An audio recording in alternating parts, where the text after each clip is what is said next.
August 21st, 2001 was a day I would never forget. My stepmother had urgent matters at home. My father took her to the bus station to go back to town. Before leaving, he gave me $5 and reminded me to take care of my stepsister Annie, telling me not to let her wander off. I agreed. At noon, I had a small errand that required me to go out. To be convenient, I told Annie to behave at home and look at the pictures in her art book. I even locked the door from the outside. When I returned, I bought her some chewing gum and a few soap operas on videotape. By 5:30 p.m., after finishing my errand, I rushed home. The dinner hour noises from every household in the refinery's worker residences floated out pots, clanking gas stoves lit. I silently prayed that Father and Stepmother May had not yet returned.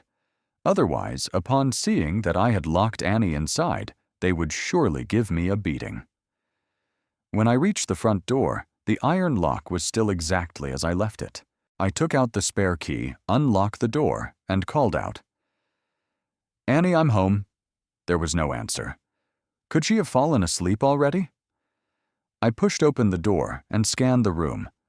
On the tea table lay a scattered mess of her drawing pads and watercolor brushes already opened. I frowned. Then I noticed 2 bags of vegetables sitting on the drying racks in the kitchen, and Father's shirt hanging on the hook, the one he wore this morning before leaving the house. Immediately, I realized Father and Stepmother May must have returned and taken Annie with them.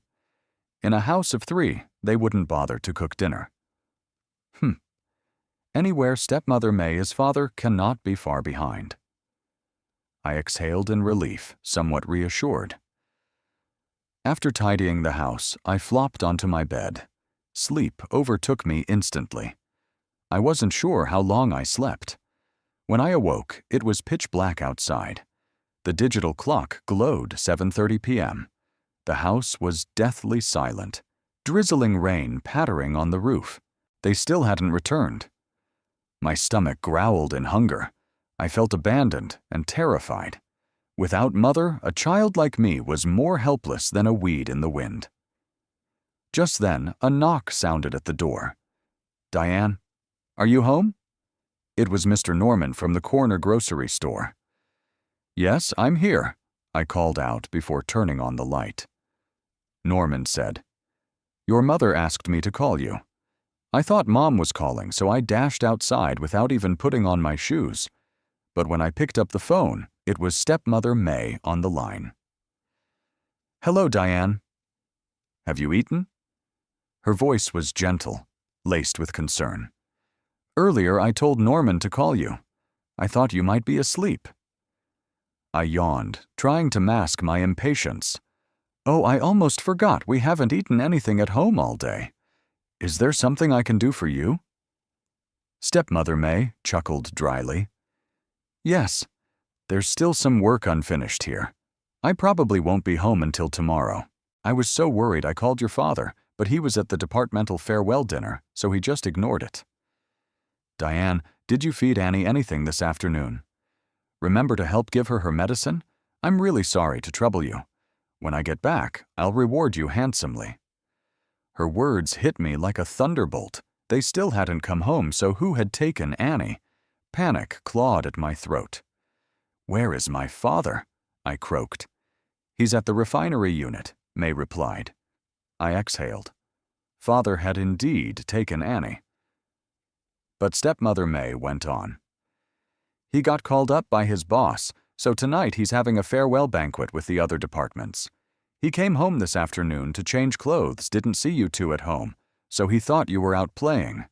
This afternoon he called to ask him to keep an eye on Annie, but he'd already been drinking and blew it off." "Diane, did you feed Annie anything?" "Make sure to help her take her medicine.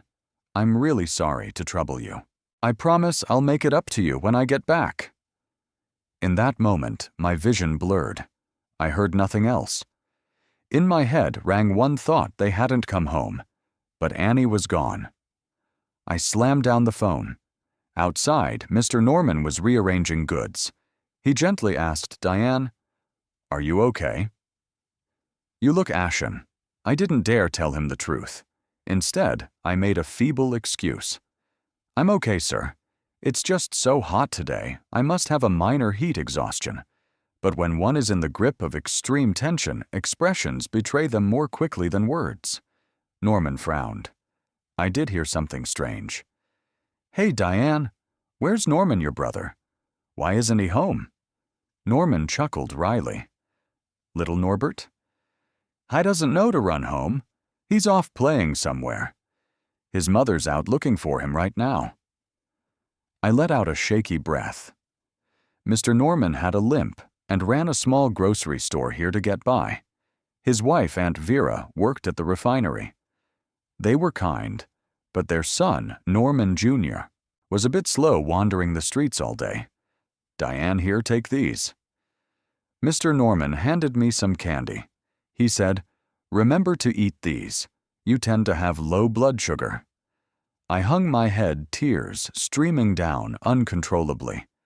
I hurriedly gave him back the candy. No, sir, if my father finds out I accepted something, he'll beat me. Norman laughed. It's all right. Consider it a gift. Next time, if your father still gives you trouble, come to me. I'll protect you. I cried my thanks and left the store. Mr. Norman was a good man, but my life seemed cursed. It was moonless, the world cloaked in complete darkness. I was a tangle of despair. I swear I locked the door. How could Annie have gotten out? Could she be mad at me and have snuck out? I ran back to the apartment, searching everywhere, the underside of the bed, the closets beneath the sofa. No sign of her. She didn't have a key. How could she have unlocked the door? There were 4 keys, total one with my father, one with stepmother May, and 2 spares. I ran to my desk, my hand shaking as I rummaged through the drawer, but the spare keys were gone. My throat went dry, and my heart pounded as though trying to jump out of my chest. Could Annie have taken the spare key and locked herself out? If so, where could she have gone? Annie was timid. Her mother had always taught her to avoid strangers. If a stranger found the key, she'd never hand it over. Only someone she trusted could have coaxed her out. A spark of hope ignited in my chest. I raced to Tony Chang's apartment, my friend from 5th grade. Tony's parents both worked at the refinery. Annie loved following Tony around with little Kevin. The neighborhood kids adored her like an older sister. I knocked on their door, asking Tony if he'd seen my sister. Tony was busy studying for summer homework. His mother answered in his stead. I'm sorry. I haven't seen her. My hope drained away. I dashed to other nearby homes. Everyone said they hadn't seen her. My legs shook uncontrollably, my teeth chattering. Annie, where are you? Where could you be? I knew I should call stepmother May or father, but I didn't dare. Last year at kindergarten, a boy bullied Annie. Stepmother May, normally so gentle and lovely, flew into a rage and clawed him in front of everyone, breaking 3 of his teeth, and snarled that if he ever touched her daughter again, she would kill him. If I'd lost her precious child, wouldn't she kill me? I returned home for my flashlight and searched everywhere, every trash pit, every vent shaft. The summer heat was stifling, but my body grew icy. My legs felt like lead, but step by step I climbed to the 7th floor, where hope felt faint. The 7th floor was highest in the complex, precariously perched on the mountainside, overlooking a small forest, with a few abandoned graves and a decaying outhouse. In summer, the stench was unbearable, and nearly everyone had moved out. Could Annie on some whim have climbed out the window and gone to the outhouse? But I had searched thoroughly, even poking a long stick into the cesspit, nothing. My despair reached its peak. I nearly decided to go home in resignation. Whether Annie was dead or kidnapped, I would be responsible. In that moment, I heard a dog barking in the distance. I shone the flashlight toward the sound, and saw a stray golden dog barking furiously at two abandoned shacks in the woods, as if something terrible lurked inside. I had long heard rumors that the old houses were haunted, that one could hear a woman crying at night. Fear chilled me to my bones. My instincts urged me to flee. But some inexplicable force drew me forward.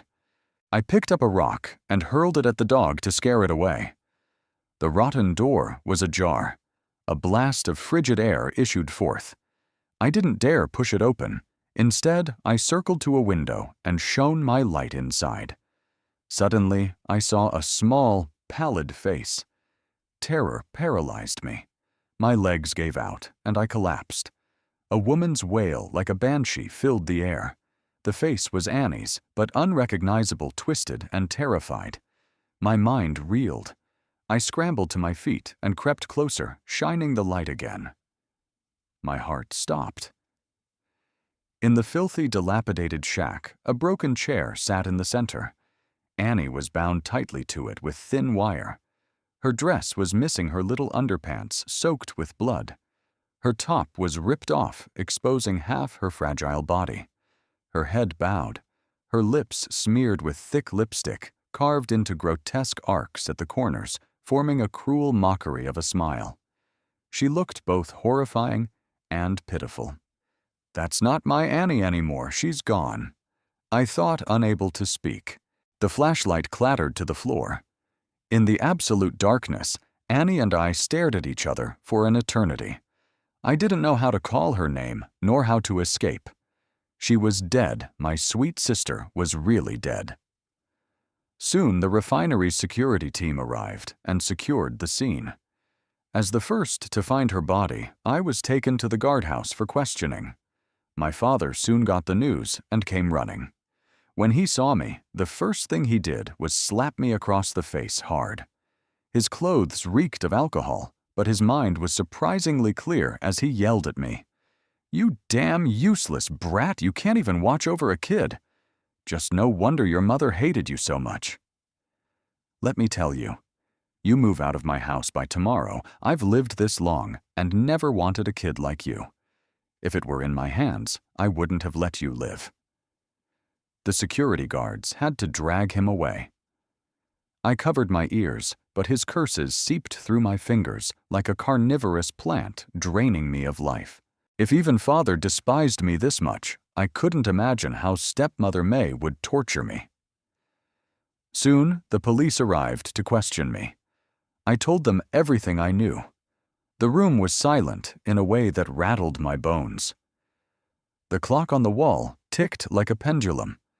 The overhead light shone painfully bright. I curled into a corner, haunted by the memory of Annie's monstrous face. She'd been raped and murdered by someone sick enough to dress her up like that. In that moment, the door creaked as two police officers walked in. "Are you Diane Evans?" asked Detective Frank Van, the deputy chief of the criminal department. Another man gently helped me to my feet. "It's cold in here. Have a seat." He reeked of cigarettes. My head was pounding before I knew it. I shrank back, avoiding his hand. The detective seated himself opposite me, and a younger officer handed me a cup of hot water.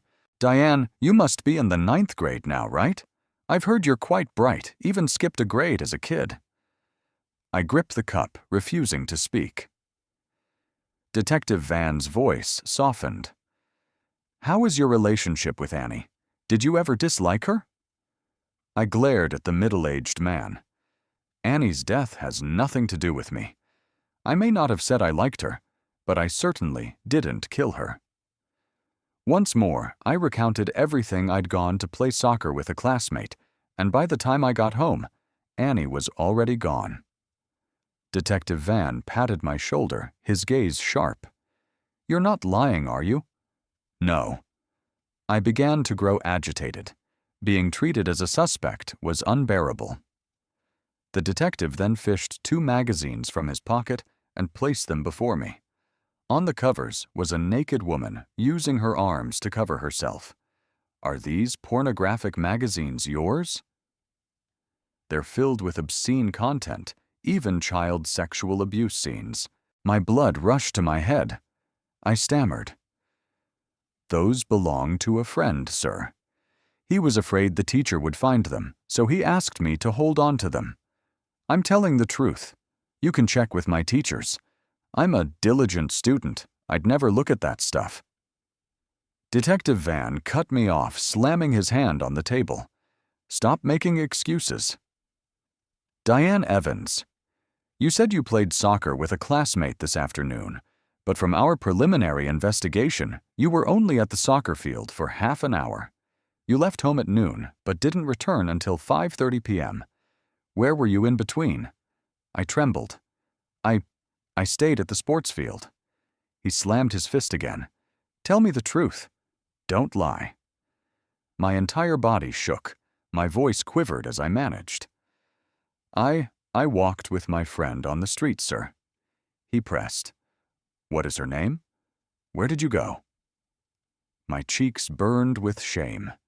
Her name is Chloe Young, my new desk mate. We watched a video at her house and then went to the riverbank to release paper boats. Detective Van turned to a younger officer. Go verify right away. He then patted my head, voice softening. It's not a big deal to have an early romance. I went through it when I was young, too. But there are a few things we must clarify. You're the last person to see Annie, and the first to find her body. I bowed my head, tears of shame falling. He patted me again. How is your relationship with your father and stepmother May? I sniffed pretty good. Do they argue often? Occasionally, but only over small things. Father likes to drink. Stepmother May is very concerned about him. She often tells him to cut back. That's why they sometimes quarrel. Detective Van jotted it down and asked, Does your father like Annie? I nodded. Everyone likes her. She's adorable and always sweet-talking everyone. Have you ever seen him touch Annie inappropriately? I realized what he meant and blurted, Sir, are you suggesting my father killed Annie? Detective Van arched an eyebrow. Oh, is that what you think? I hesitated, then said softly, She was my father's daughter from another woman. There's no blood relation. He wouldn't love her as I do. Detective Van's eyes narrowed. What do you mean? My hands were sweaty? No, that's not it, sir. He gently patted my arm. Diane Annie was only 6, yet her life was cut so cruelly short. Today, you can still go play with your new girlfriend, but Annie will never get to experience the joys of childhood. Right now, we need to understand what went on in your family. We can't conclude anything about your father yet. Just think of this as a conversation. I lowered my head. My heart ached for Annie. When I was little, my parents used to quarrel, and I'd hide under the table to avoid them. My mother cursed my father, calling him a scoundrel who got her drunk and took advantage. My father, being that way, would keep fighting. At the time, stepmother May had just lost her husband and had a sick child. She was helpless. My father took charge of her funeral and eventually became close to her. Detective Van handed me the cup of water. Your stepmother, Mary Russell, was the other woman who came between your mother and father, right, Diane? Be honest, do you hate her? I took a sip. A bit, but later I felt sorry for her. Detective Van looked puzzled. Why do you feel sorry? I rubbed my tear-stung eyes. She was a widow in her 20s with a sick child, so her life was miserable. Detective Van sighed. Annie's treatments must have cost a lot. Part of that came from your father, right? I nodded. Yes. At first, he loved Annie. Last year, he sold his motorcycle to pay for her treatment, but after that, he began to resent her. He still loved stepmother May, but had to support the household 2 children and Annie's medical bills. He suggested Mary send Annie back to Grandma's to be cared for, but Mary refused. Annie was her life. She wouldn't give up her child to save money. They fought over it many times. Eventually, Mary agreed to have another baby with my father. Only then did he compromise. Detective Van wrote it down. "Thank you for your cooperation, Diane. What you've said will help this case.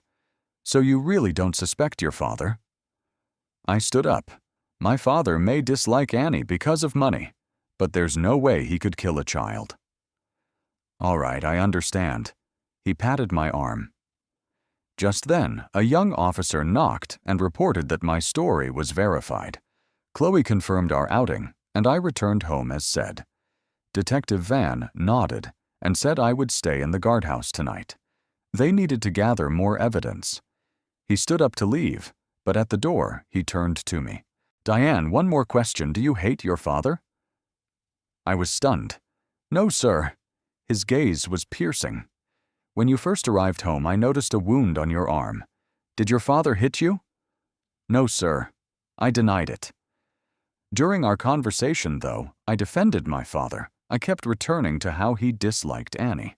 My whole body turned cold as I denied it again. Detective Van sighed. "Diane, you are wise beyond your years. Your family situation is not your fault. See those weeds growing in the shady corner. They survive in harsh environments, yet still grow toward the sun. Study hard. Get into college and change your destiny."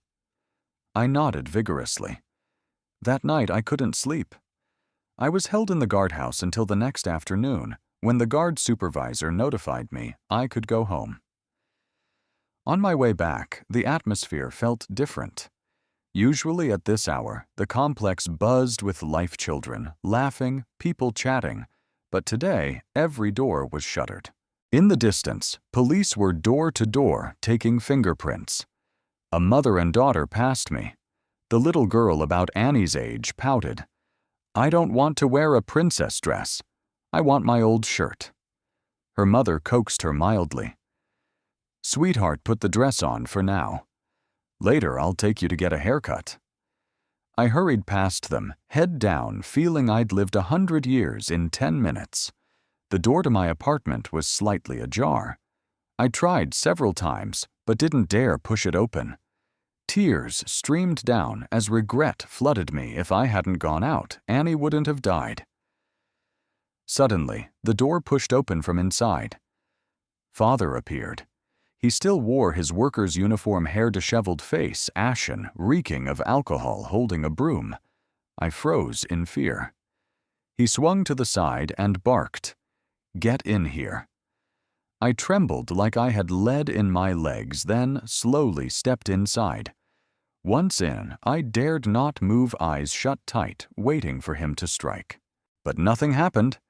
I dared to open my eyes and saw him sweeping. He muttered curses under his breath.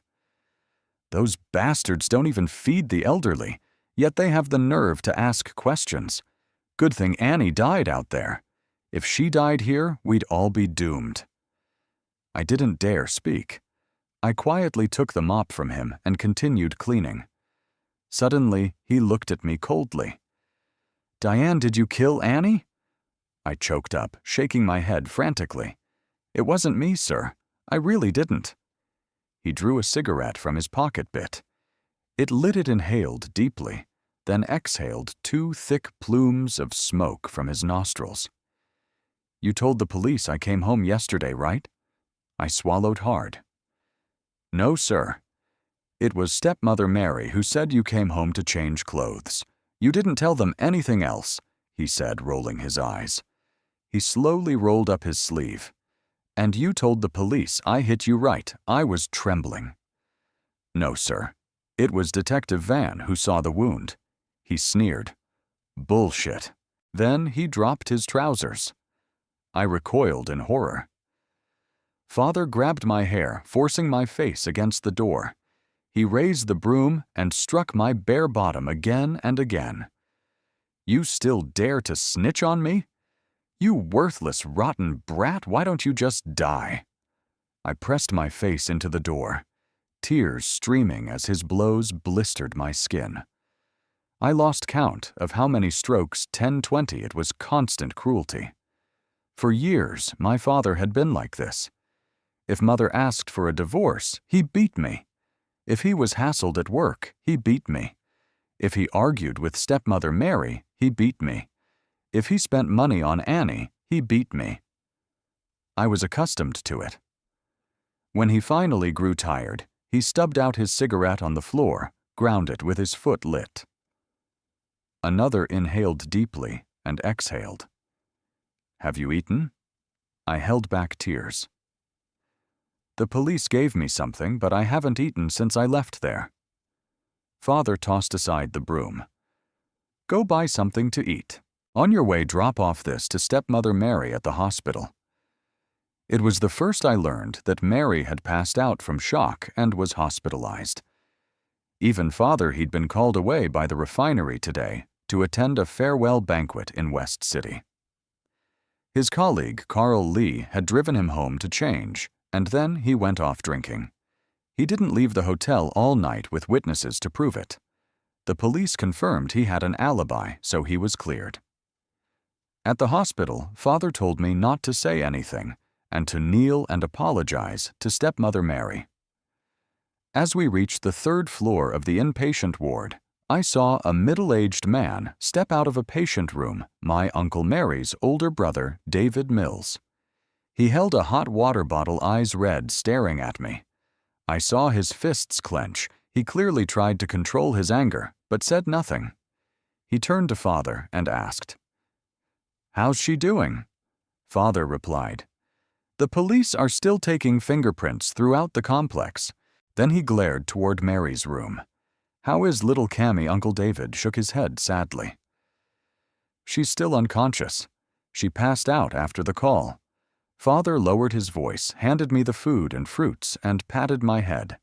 His eyes were ominous. "Take this in. Don't wake Mary." I nodded. "Yes, sir." They walked toward the nurse's station. I held the food and quietly approached the room. Pushing the door open, I saw stepmother Mary had awakened.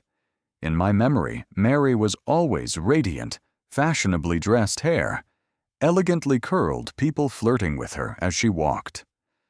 Now she lay frail in the hospital bed, her face as pale as paper strands of gray hair peeking from her temples, a once splendid flower shriveled in one night. Her eyes glazed over, unseeing tears flowing down onto her hair. Mary's sister-in-law wept beside her. "Cammy, please don't do this." At the sound of me opening the door, she turned. "Diane, you're here." I hesitated at the threshold. Suddenly, Mary whipped her head around. Her usually impassive face contorted into a terrifying snarl. She glared at me like a lioness that had caught prey. I knew I should kneel and beg, but I didn't have the courage. I couldn't. I turned and fled. As I dashed to the stairs, I heard Uncle David's voice. "Diane Evans, did you kill my niece?" No, it wasn't me. I wanted to explain, but realized Annie's death was tied to me. I couldn't deny it. "No, Aunt Mary, I'm sorry." "I wouldn't," Mary abruptly interrupted. "You eavesdropped on my brother and me, didn't you? You told the police that at 5:30 p.m. yesterday, you came home to find Annie gone and said your father and I took her. Then you went to bed. Right. You're a good student. Always home studying by 6:00 p.m. Why did you suddenly change your routine and go to bed early?" At 6:00 p.m. yesterday, Norman knocked on your door at least 3 times. The house was dark. No one answered. Were you really that asleep? I avoided her piercing gaze. I knew she was beyond reason, needing an outlet for her grief. "Aunt Mary, I know how much you hurt. So even if you beat or curse me, I won't blame you." Mary screamed. "Don't pretend I saw you outside the hospital just now. What were you doing?" Looking at me, I clenched my fists. Tears streaming. "Aunt Mary, you don't believe anything I say to you." Suddenly Mary kicked me hard in the stomach. My world spun as I tumbled down the stairs. Before I could regain my senses, her hands clamped over my throat. She tried to kill me. I couldn't breathe and clawed at her arms, but there was no escape. Everything went dark. Then I saw Father Uncle David and some doctors rush to pull Mary off me. The weight on my throat lifted, and I could breathe.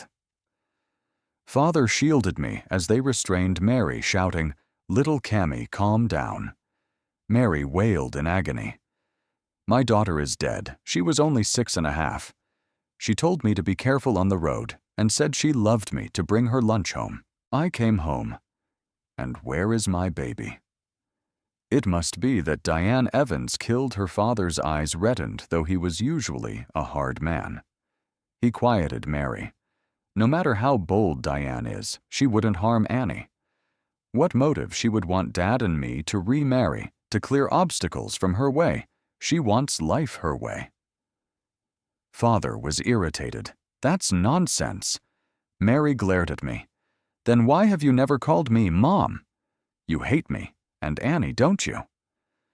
The chaotic scene drew a crowd. A doctor pushed through and said, "Hold her down. She's in an extreme state of agitation. Administer the sedative." After the injection, Mary collapsed into unconsciousness. The curious bystanders dispersed. I borrowed a broom and dustpan from a nurse and quietly began sweeping up the lunch that had spilled earlier.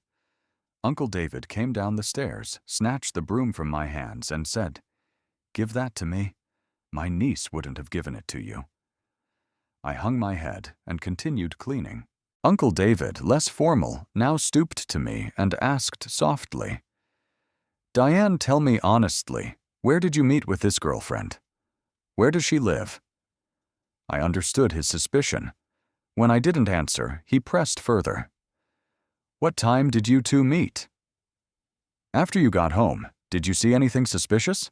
I snapped. "I can't take this. You think I killed Annie? Fine. I'll jump off the building and atone for her." Uncle David grabbed my hand. "Look at you, just a few words already. Set you off." Father hurried over out of breath. "David, there's news the case has advanced. The suspect turned himself in." On the evening of August 26th, the day after the murder, someone came to the station to confess. Unexpectedly, it was the cognitively impaired son of Uncle Norman Jr. I suddenly recalled something. On the 21st, the day Annie was attacked, I went to Norman's store to use the phone. I chatted with him and asked why Norman Jr. wasn't home. He sighed. He wandered off again. His mom is looking for him. So what was Norman Jr. doing that day? Did he flee right after harming Annie? But as a cognitively impaired child, he might not even know the gravity of his actions. Over 2 days, bits of information filtered out. I learned that Norman and his wife had taken their son to the station to confess and hand in crucial evidence. Norman's wife, Vera, said her son wandered the complex daily, returning for dinner on his own. On that 21st, he still hadn't returned by 6:00 p.m. Vera searched everywhere until she found him on the main road. He was acting strangely, muttering, his arms bleeding, holding a blood-stained white dress. Sensing something was wrong, she tried to take the dress, but he held on tightly, stuffing it into his pants. Helpless, she brought him home. Soon after, police arrived. They saw Annie's body removed from the abandoned shack on the 7th floor. Only then did they learn she was dressed in that white dress. Realizing its significance, Norman's parents rushed home, coaxed their son to release it, and delivered it to the police. Examining it, they found Annie stitched inside the hem, along with the refinery's landline phone number. They panicked, not suspecting their son at first, as he was gentle and had no history of aggression. With his intellect, he couldn't have lured Annie out, much less unlock the door. The only conclusion was that he'd found her dress. At first, Norman's parents wanted to discard it to avoid trouble, but they couldn't bear it for Annie's sake. So they gave it to the police. Vera told them that afternoon her son had seemed to be searching for something in town. She believed he might be the killer. She also offered to help the police identify the suspect later, but reality proved harshly different. Police evidence showed at least 3 to 6 sets of fingerprints on my lock, but they overlapped, making separation impossible. One clear print was on the lock's edge, but matched neither mine nor Norman Jr.'s. However, the bite marks on Annie's wrist matched Norman Jr.'s dental impressions exactly. Moreover, the wound's margin was inflamed and bruised, showing a dragging motion proof that he bit her while she was alive. Also, on the 21st, Norman Jr. wore rubber-soled shoes with a 3-centimeter-long wire embedded in the sole. Forensics confirmed that wire was used to slash Annie's wrist. Police interrogated Norman Jr., but despite their efforts, he remained silent. Eventually, they persuaded Mary to allow Annie's autopsy. When the forensic report came in, it showed that Annie's death was due to extreme fright. Her adrenal glands secreted so much adrenaline that her heart went into fatal arrhythmia.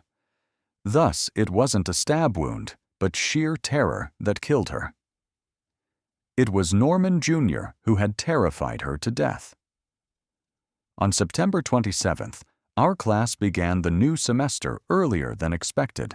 On the first day, I asked my teacher for permission to stay home because at 10:00 a.m. that day, the police brought Norman Jr. back to the scene for a reconstruction. By 10:00 a.m., the 6th floor of the complex was packed with onlookers. Since it was a holiday, many workers came to watch. Some even took the day off. From afar, I saw stepmother Mary looking gaunt and haggard since her discharge eyes red-drawn several years older. Mary's sister-in-law and father whispered consolations. 2 police cars arrived, and the department chief detective Van was the first to step out. He scanned the crowd and announced, "This is a crime scene reconstruction. Norman Jr. is a witness, but it seems no one is paying attention to him." Soon, Norman and his parents emerged from the second car. They kept their heads low, shielding him. Norman Jr., the prime suspect, was 17, wearing a white t-shirt short. His eyes spaced wide expression, vacant as if his soul had already left. When he saw Norman Jr., Mary burst into hysterical sobs. She tried to rush forward, but was held by father. Detective Van frowned and approached Norman Jr. Gently. "Norman, do you know this girl?" Norman Jr. took 2 steps back. His mother Vera wiping drool from his lips and saying, "Thou, he doesn't even know his own parents. How would he know her?" Father snorted. "Can't even get his name right. How could he know an outsider?" Detective Van led Norman Jr. in front of my door. It was still locked. He extracted a key and gently asked Norman, "Do you know how to lock a door?" Norman Jr. didn't look at the detective, just stared blankly at my door, then suddenly burst into foolish laughter.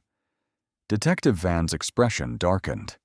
A young officer leaned close and whispered, "Sir, recall that Detective Van suggested the victim might have handed the key from inside to lock the door behind Norman Jr. Maybe we should test that scenario." Detective Van's face fell, but before he could respond, Norman's father yelled, "That's impossible." Uncle Norman, leaning on his cane, stepped forward. Normally mild-mannered now. His face flushed red with anger. "You're trying to coerce my son into confessing. I'll report all of you." Detective Van quickly soothed them, ordering the young officer away to write a 10,000-word self-criticism. Uncle Norman demanded, "Can we go now?" "Not yet," Detective Van said, pulling a photograph from his pocket. "Though it's been taken from afar, even a glance tells me this is Annie. Taken at the Children's Day Festival this year, she's wearing the same white dress." He held the photo before Norman Jr. "Norman, do you recognize this girl?" Norman Jr. remained expressionless, resting his head on his father's chest, sucking his thumb. Detective Van persisted Norman. "Do you know where this girl lives?" Uncle Norman shouted bitterly. "I told you 100 times he's retarded. He understands nothing." Detective Van calmly brought the photo close to Norman Jr.'s face. Norman looked at it again. In that moment, the vacant look in Norman Jr.'s eyes flickered. He stared at the photo, then snatched it like a dog that smelled food touching, sniffing greedily. He suddenly shoved Detective Van aside and dashed toward the 7th floor. Detective Van signaled the officers to hold the crowd back, then chased after him along with 2 other forensics officers. I trailed behind my father, climbing the stairs to the 7th floor. The sky was dark and threatening rain. The 7th floor was as messy as ever overgrown shrubs, a stench from the dilapidated outhouse 20 meters away that made everyone's nerves fray. Despite Detective Van's orders to keep order, many people surged forward. Norman Jr. stood clutching the photo at the doorway of the abandoned shack. It was as if something inside was drawing him in. He pushed open the rotten door and staggered inside. We crept up, pressing ourselves to the wall, holding our breaths. Norman Jr., bewildered as ever, stumbled into the room until his gaze fell on a chair placed in the center. A new chair bought by the police to reconstruct the scene of Annie's death. Norman Jr. flailed his arms, screaming wildly in agitation. Detective Van, still silent, approached the chair and patted it, asking gently, "Norman, do you remember this girl ever sitting here?" Norman Jr. didn't respond, continued screaming. Then he tore off his white t-shirt and draped it over the chair. His mother cried out, "Norman, what are you doing?" Detective Van cut through the crowd, silencing them. "Everyone stay back," he asked again, softly. "Norman, who made the girl in the photo, sit on this chair. Show me." Norman Jr. remained silent, his gaze glued to the photograph. After about 5 minutes, he pulled a red ribbon, a wish ribbon from his pocket used to pray for safety.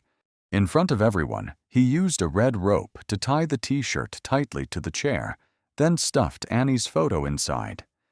Even though no one said anything, everyone understood what this meant. Thomas Norman seemed to be reenacting the scene of molesting Annie. I saw Thomas Norman holding the t-shirt tightly with both hands, pressing his head against the photo. His face was vacant, and now, with a twisted sense of satisfaction, it made people feel disgust and contempt. At this time, the crowd began to buzz. "She's a rape victim. Don't think she's naive and doesn't know anything. She pretends to be stupid to commit crimes and evade legal responsibility." The crowd grew ever more chaotic, their voices more frenzied. Detective Frank Van's face turned red, and he tried hard to lower his voice to restore order, signaling for everyone to be quiet. "Don't say nonsense. Annie was not assaulted." Norman Jr. was clearly recalling something, reenacting the moment before Annie's accident.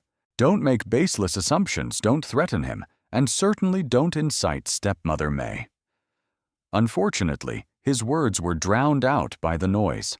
A desperate, pitiful cry rose up, small, but so powerful that it gradually drowned out all other sounds. Stepmother May had already cried herself dry long ago. Now she lunged forward and grabbed Norman Jr. by the throat. "You scum, you pay with your life for my daughter." Thomas Norman and Uncle David rushed to stop her, but the 3 men could not pull May away. Someone in the crowd shouted, "Beat the rapist to death." The already chaotic crowd lost all control. Overcome with pain and rage, Stepmother May fainted once more and was rushed to the hospital. In the end, Detective Frank Van had to call in more police officers and contact the oil refinery leaders, asking them to send more strong young workers from the workshops to help restore order at the scene. But no matter how Detective Frank Van questioned him, Norman Jr. showed no emotional reaction. He just curled up in his parents' arms, vacant as before. Reluctantly, Detective Frank Van ordered a retreat. Before leaving, he told my father, "You must take good care of Annie's mother and comfort her more." My father nodded in agreement. "I've taken leave recently and will stay home to take care of her." After speaking, my father took a cigarette from his pocket and handed it to Detective Frank Van, lowering his voice to ask, "You see, the murderer who killed Annie is Norman Jr. dead, right?" Detective Frank Van refused the cigarette and replied seriously, "To handle a case, we must rely on evidence. At this moment, we can only confirm that Norman Jr. was present at the scene." At that moment, Detective Frank Van was distracted by two little girls standing nearby. I followed his gaze. It was Tony Chang and little Kevin, one in 4th grade, and one in 5th, usually Annie's best friends. The two girls whispered something, seemed to want to speak, but hesitated. Finally, little Kevin pulled Tony Chang forward, politely greeting the police. "Sir Truk Diane Evans and Diane Evans are here too." I knew the girls and nodded lightly. Detective Frank Van asked gently, "Do you have something to say, children?"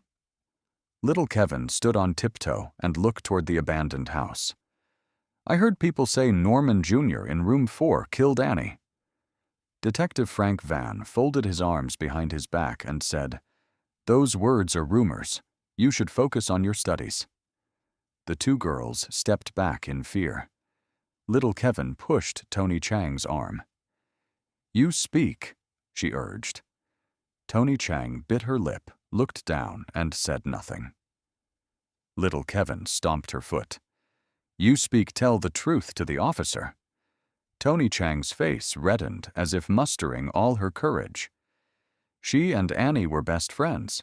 We used to protect each other when Annie advanced a grade. I'll protect her." Tears welled up in Tony Chang's eyes as she wiped them with her hand. "I didn't expect she was harmed like that. Actually, we knew a bit about Norman Jr. and wanted to tell the officer." Detective Frank Van's eyes brightened as he took the two girls aside. "Okay, children, tell me everything." Tony Chang hesitated, her voice barely a whisper. "Thomas Norman once secretly lifted her skirt." Little Kevin angrily continued, "My mother warned me early on that idiot is not a good person, telling me to stay away from him. Once in the restroom, he even hid outside and peeped."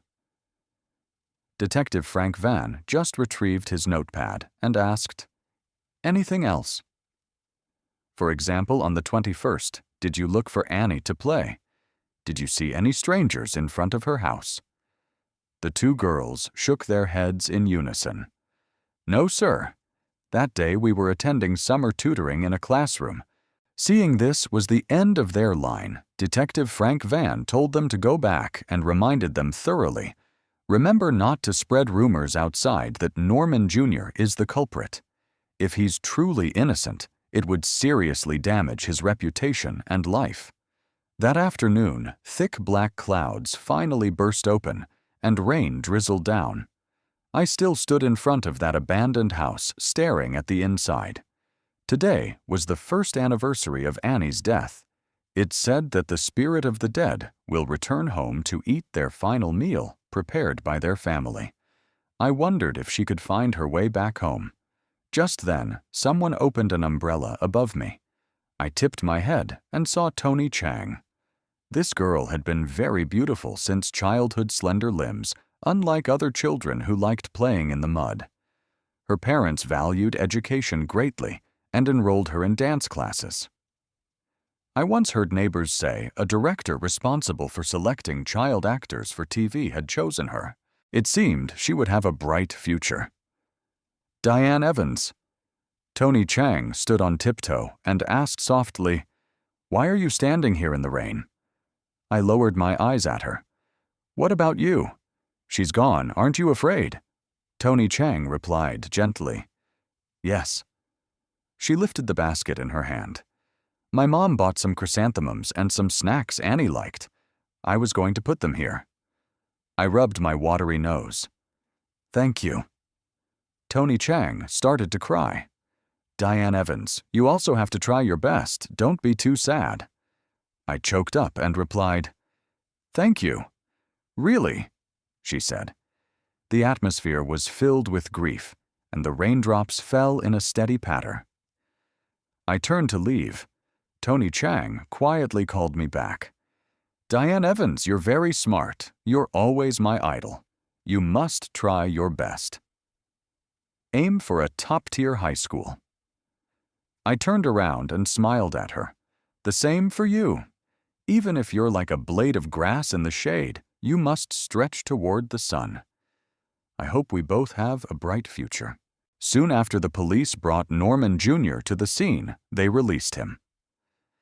Stepmother May couldn't accept this outcome. That day, so many eyes saw clearly Norman Jr. held Annie's photo and exhibited extremely extreme behavior. He had precisely found that abandoned 7th-floor house reenacted the scene of tying and molesting Annie. With such evidence, how could it not mean something Stepmother May visited the police station countless times, demanding Norman Jr. and his parents be arrested for obstructing justice? She even contacted journalists to report trying to expand public influence and pressure the police. But the police still refused explaining that Norman Jr.'s act of tying was just reenacting a memory in his head. Moreover, there were no statements from Norman Jr. himself, and the most crucial evidence was still missing the 4th key to the Truk family home. All they could say was Norman Jr. was the prime suspect, but there was not enough to conclude he was guilty. Stepmother May completely collapsed. Scolding the police, accusing them of being protected by Norman's family. If the police and the law cannot represent justice, then who will speak up for her daughter? She repeatedly pressured the Norman family to confess, forcing Norman Jr. to admit he killed Annie. Initially, Mr. and Mrs. Norman bowed their heads and apologized, pleading for forgiveness. Later, Stepmother May began attacking Norman Jr. Norman Jr.'s mother defended her son and pushed May to the ground. The two women fought fiercely in the yard. No one dared intervene, fearing it would escalate further. In the end, Norman Jr.'s mother quit her job and fled with her son, while her husband and daughter met tragic fates. Rumors then spread that the culprit was Norman Jr., and his father was implicated. People said Thomas Norman appeared gentle, but his heart was full of schemes. During the day, he worked. At night, he ran a small grocery store, watching the surroundings to pick victims targeting pretty children. It was rumored that on that day, Thomas Norman had tricked Annie into giving him the keys, opened the Truk family home, and took Annie to the abandoned house on the 7th floor to assault her. His son, Norman Jr., stood by watching the entire process and thus picked up Annie's skirt, reenacting the scene of tying. Even Norman Jr.'s daughter, Dana. Norman Norman was implicated. She was in middle school and attended my school. As soon as the new school year started, the rumor that her father and brother were the culprits spread across the school.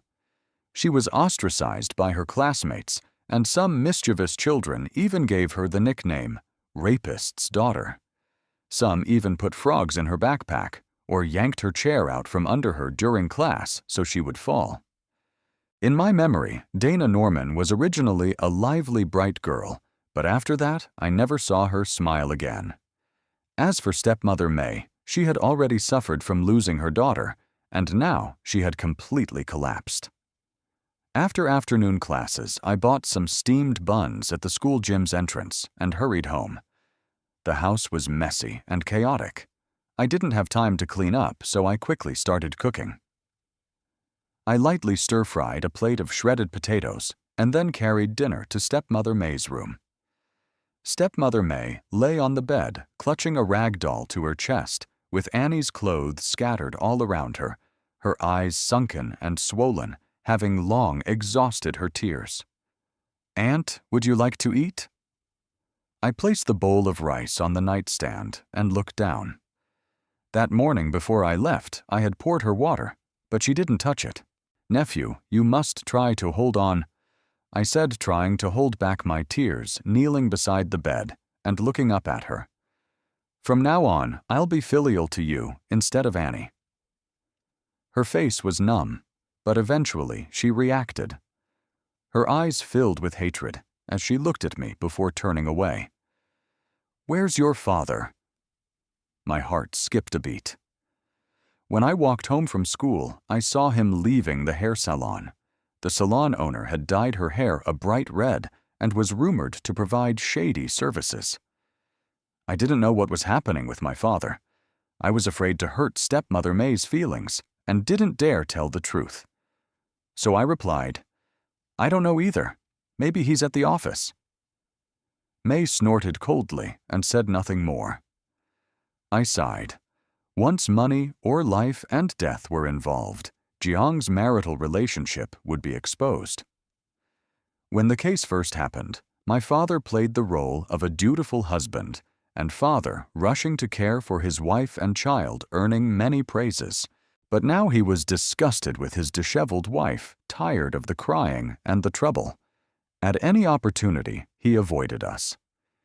Seeing May unwilling to eat, I had no choice but to clear the dishes, hastily ate a few bites, and then returned to school for training. That night at home, the room reeked of alcohol. My father was passed out drunk on the sofa, snoring loudly enough to shake the entire house. I covered him with a blanket, then glanced at the closed door of the master bedroom. I sighed, hoping stepmother May could hold on and not do anything foolish. After washing my face, I did some more homework, and then turned off the light to sleep. Just as I drifted off, I suddenly felt a chill down my spine. I slowly opened my eyes to the darkness and saw a woman with disheveled hair sitting by the bedside. Her cold eyes fixed on me. Goosebumps broke out all over me, and I screamed in terror. "Aunt?" Stepmother May reached out and turned on the bedside lamp. Her icy gaze was locked on me as she asked suddenly, "Aren't you going to undress before sleeping?" My heart pounded, and I swallowed hard. Stammering, But I'm afraid Father might vomit or something happen in his sleep, so I didn't dare take off my clothes so I could take care of him." May raised her hand and gently touched my neck. "Diane Evans, where were you that day?" I don't remember. Aunt?" I bowed my head and admitted fault. These words, I've said them 100 times. If not for me, Annie wouldn't have been harmed. Earlier, I even said I'll be filial to you instead of Annie. Stepmother May gave a cold laugh and suddenly rushed forward, pinning me down on the bed and squeezing my throat tightly.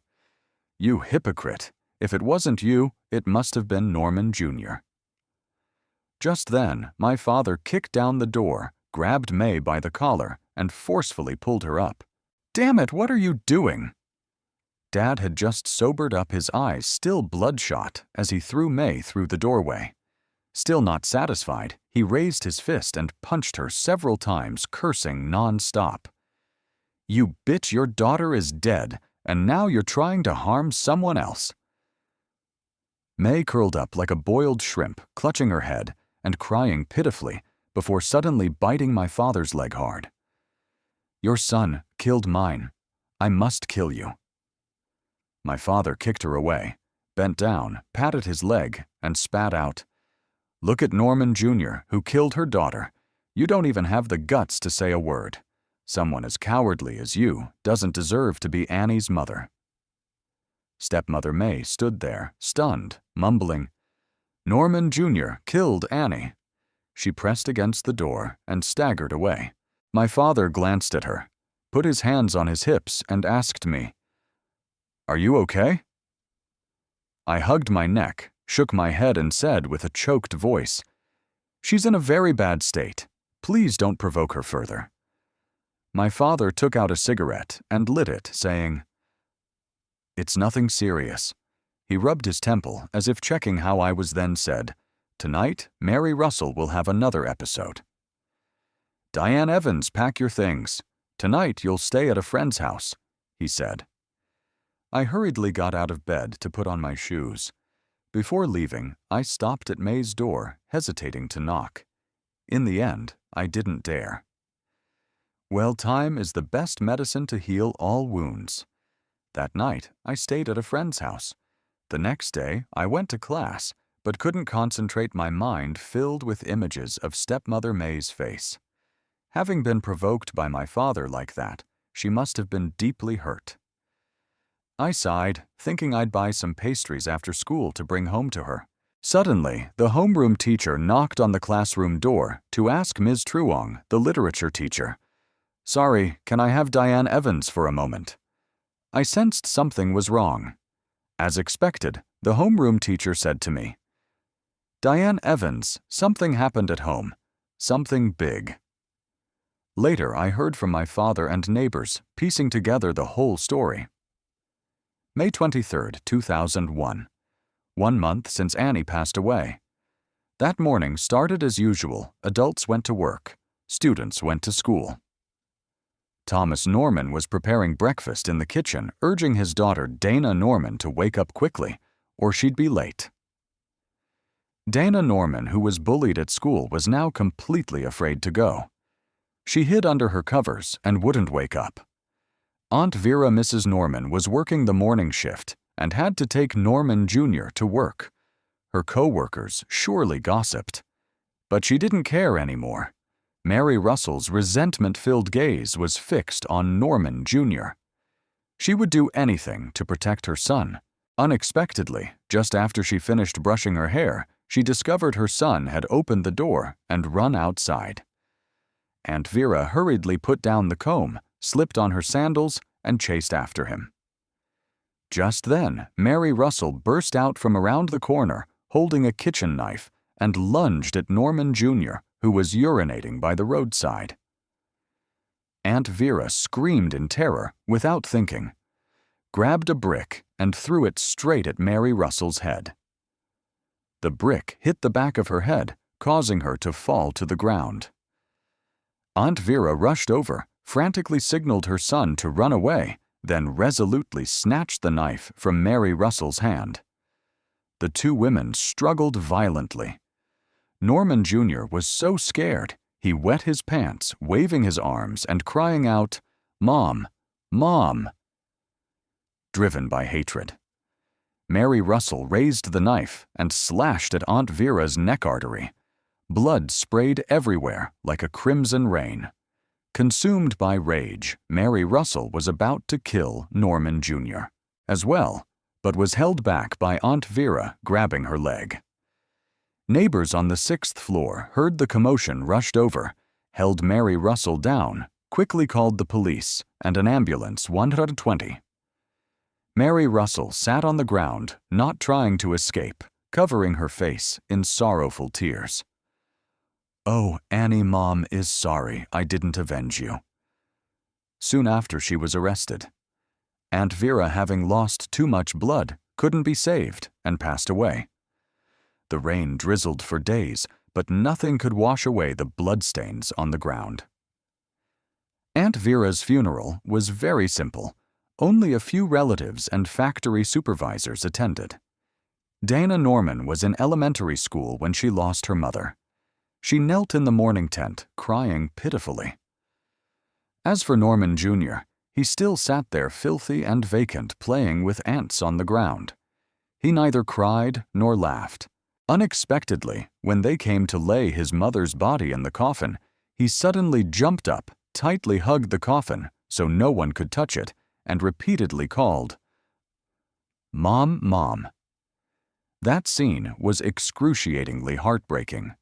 Everyone felt pity for Aunt Vera's unfortunate fate, but still spat on the ground in anger. She gave birth to a son who killed Annie. This is karma. Heaven won't spare anyone. The crowd praised Mary Russell as a desperate yet heroic mother. From the investigation to indictment and trial, the process dragged on endlessly. The Norman family wanted to compensate, but the Russell family demanded the death penalty. On the Russell side, my uncle scraped together all his assets and hired a famous criminal lawyer arguing that Mary Russell had lost her daughter and was in a state of mental instability. Moreover, the night before she had quarreled with her husband and was severely provoked. Mary Russell only meant to threaten Norman Jr. a little, but Aunt Vera misunderstood and tried to kill her son, so she defended herself with the brick. During their struggle, Mary Russell's knife hit Aunt Vera's neck. On May 30th, 2002, right before the college entrance exams, the court issued its verdict, a criminal case with civil aspects. Mary Russell was sentenced to life imprisonment and ordered to compensate the victim's family for funeral medical expenses and lost income.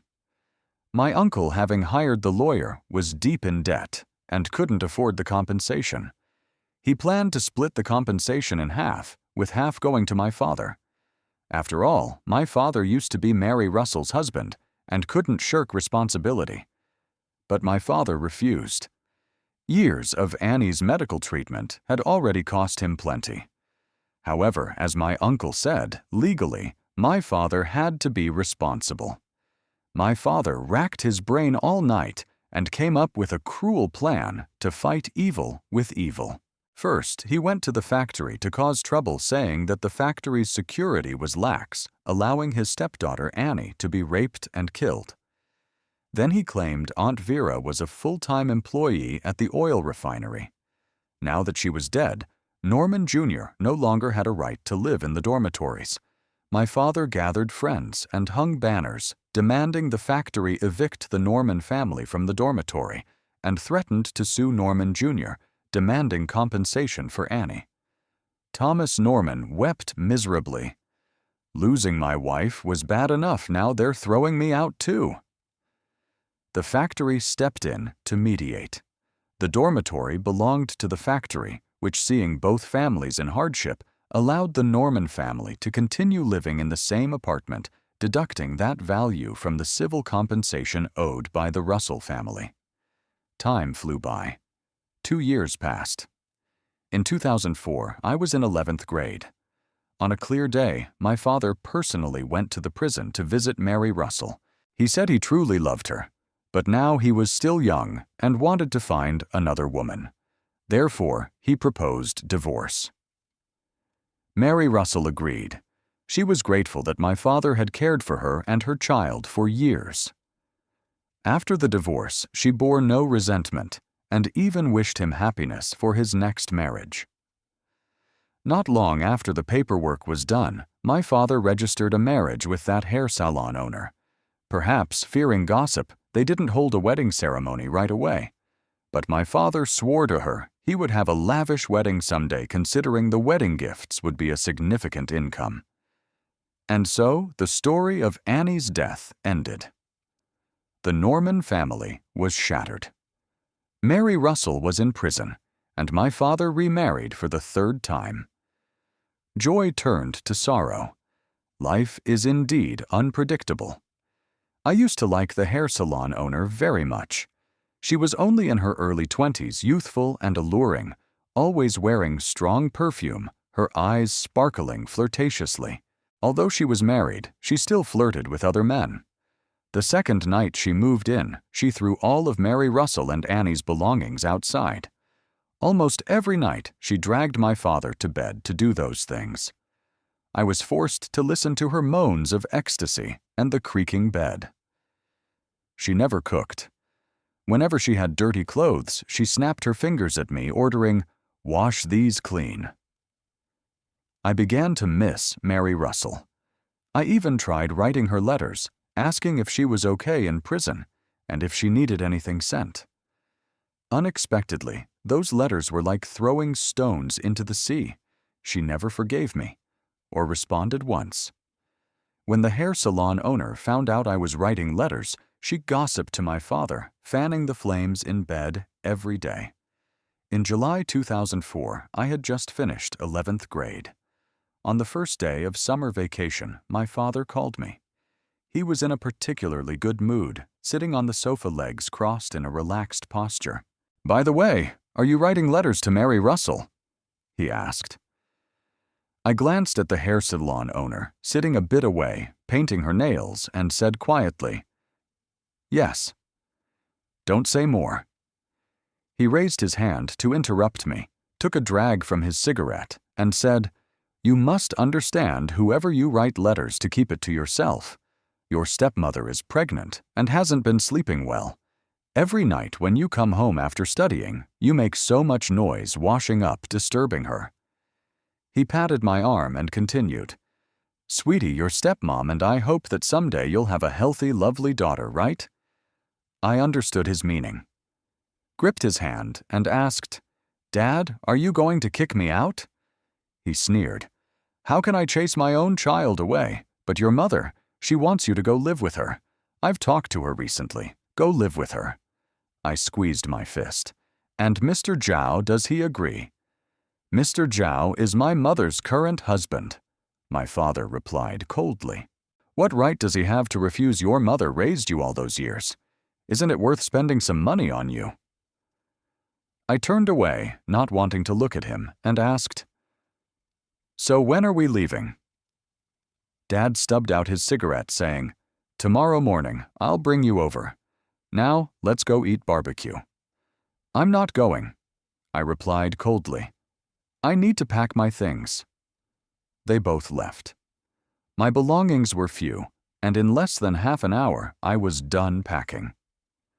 Before leaving, I went up to the 7th floor one more time, bringing some fruits, candles, and incense to visit Annie in that abandoned house.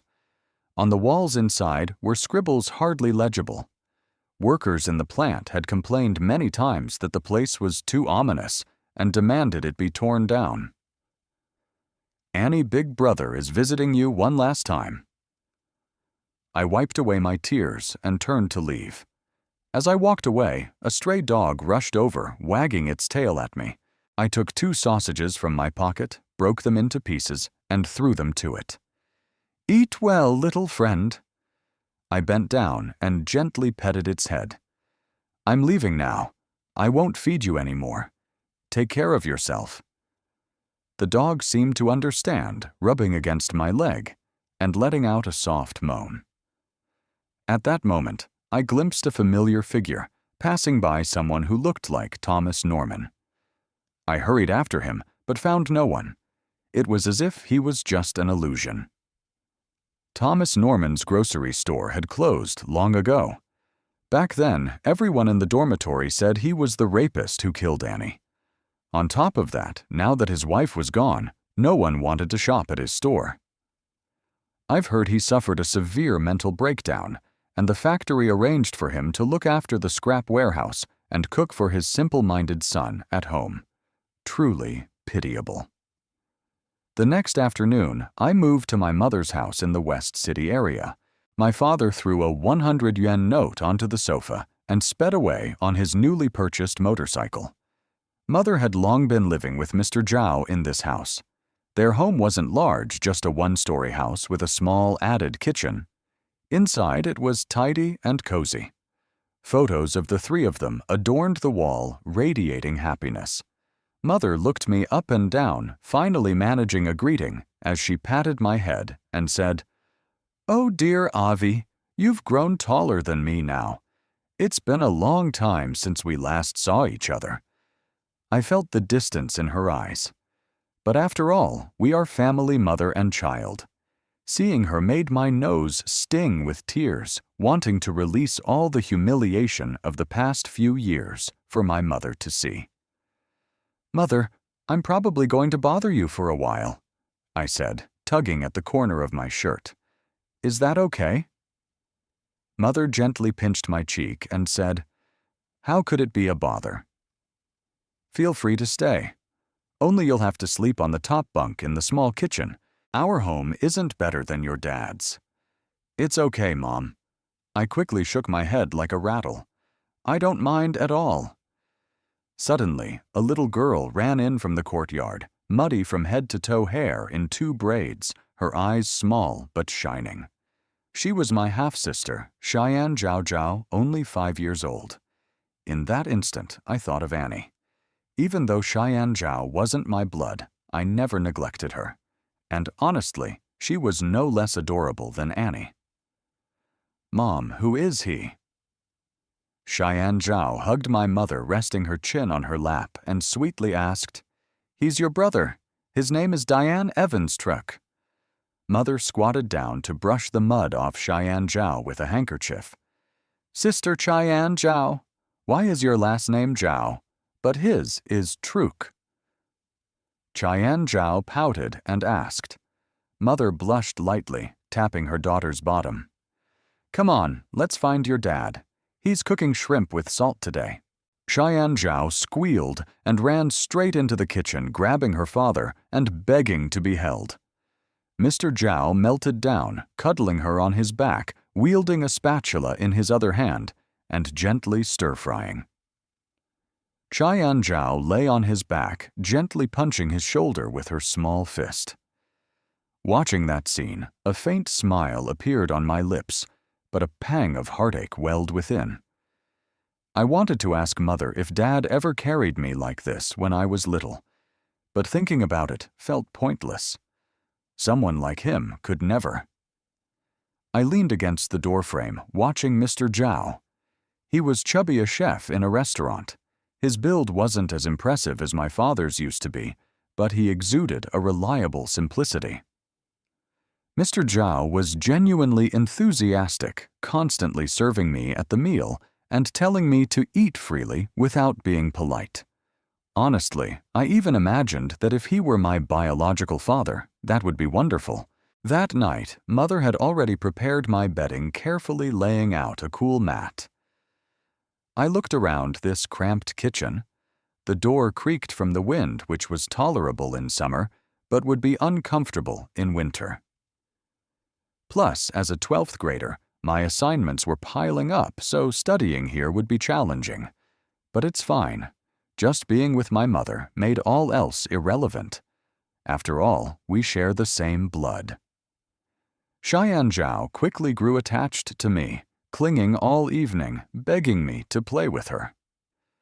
I spent a while playing before teaching her the English alphabet. Cheyenne Zhao was very smart. She memorized it quickly. Knowing how to read wasn't enough.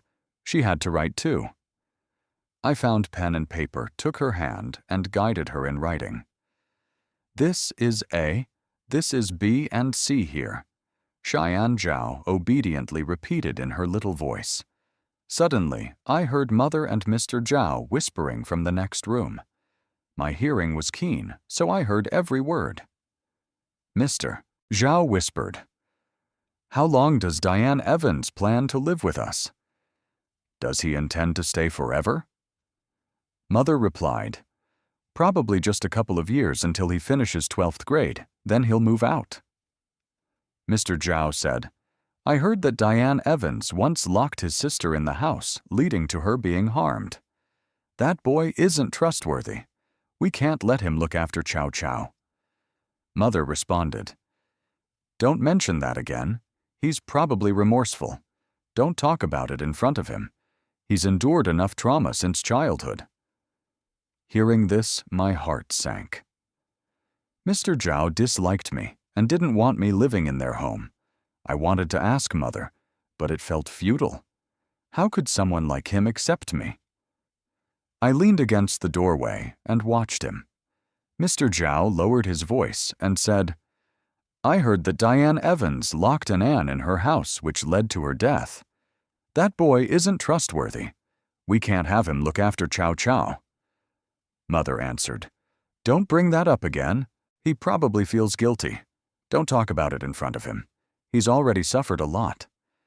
Hearing this, I felt a bit sorrowful.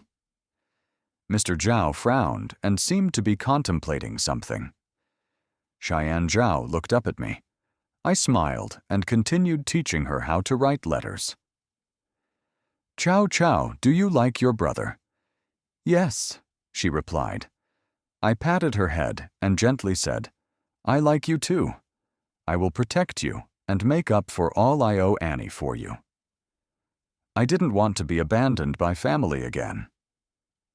So after moving in with Mother, I tried to prove myself doing house chores, washing clothes, and teaching Cheyenne Zhao to write. Mother praised me for being sensible and said I had grown up. For years, I had made her suffer. She promised to make it up to me. Mr. Zhao was polite, but I knew it was just toward others. I once saw him secretly putting savings and cash into his inside pocket, always carrying it.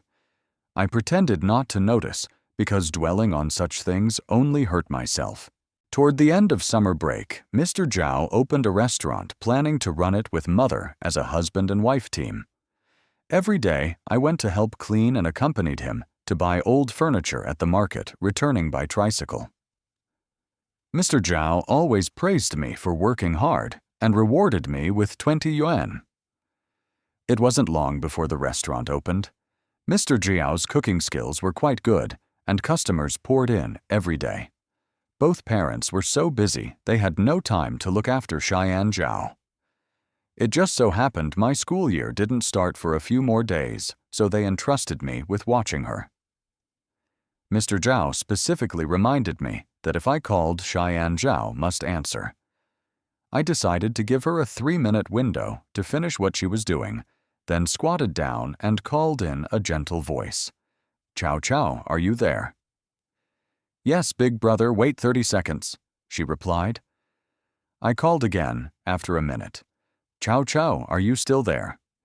"Yes, I'm still here," she replied. "You're really something." I shook my head and smiled. A minute later, I called again. No response. My heart skipped a beat. I called repeatedly, but nobody answered. Afraid to think more, I hurriedly pulled up my pants and rushed outside. There was no one near the restroom, and Cheyenne Zhao was nowhere to be found. The familiar fear washed over me. I immediately yelled her name, drawing glances from bystanders. The children's area was especially crowded on weekends. I searched everywhere, asking passers-by if they had seen my sister. No one did. Cheyenne Zhao had vanished like smoke. Where could she have gone? I forced myself to breathe deeply and remain calm, then hurried to a newspaper stand to borrow a phone and call the police. 3 years ago, I had been too complacent returning home without checking Annie's location or confirming if she was safe, assuming she was with her father or Mother, causing me to miss the best time to save her and the chance to expose the culprit. This time, I must not make a mistake. I called my parents' restaurant. My mother answered. "What is it, Diane Evans? I'm busy with customers. Keep it brief." Before I could say more, tears filled my eyes as I choked out, "Mom, Chow Chow is missing." A scream erupted on the other end. Mother was clearly panicking and quickly called Mr. Zhao to take the phone. Mr. Zhao remained calm and told me not to cry, asking for details. After I said I had reported to the police, he told me to immediately contact the children's area staff to mobilize employees to search for Cheyenne Zhao. He and Mother would hurry over. I hung up and followed his instructions. Before long, the police arrived. After hearing my explanation, the officer frowned and said, "The children's area is not far from the bus station and is very crowded with frequent cases of children getting lost or kidnapped." Kidnapped. If Chow Chow were truly kidnapped, Mom would hate me for life. I'd never be forgiven. No, I must find Chow Chow. Just as I was panicking, Mr. Zhao called to say Cheyenne Zhao was already home, so they needn't search.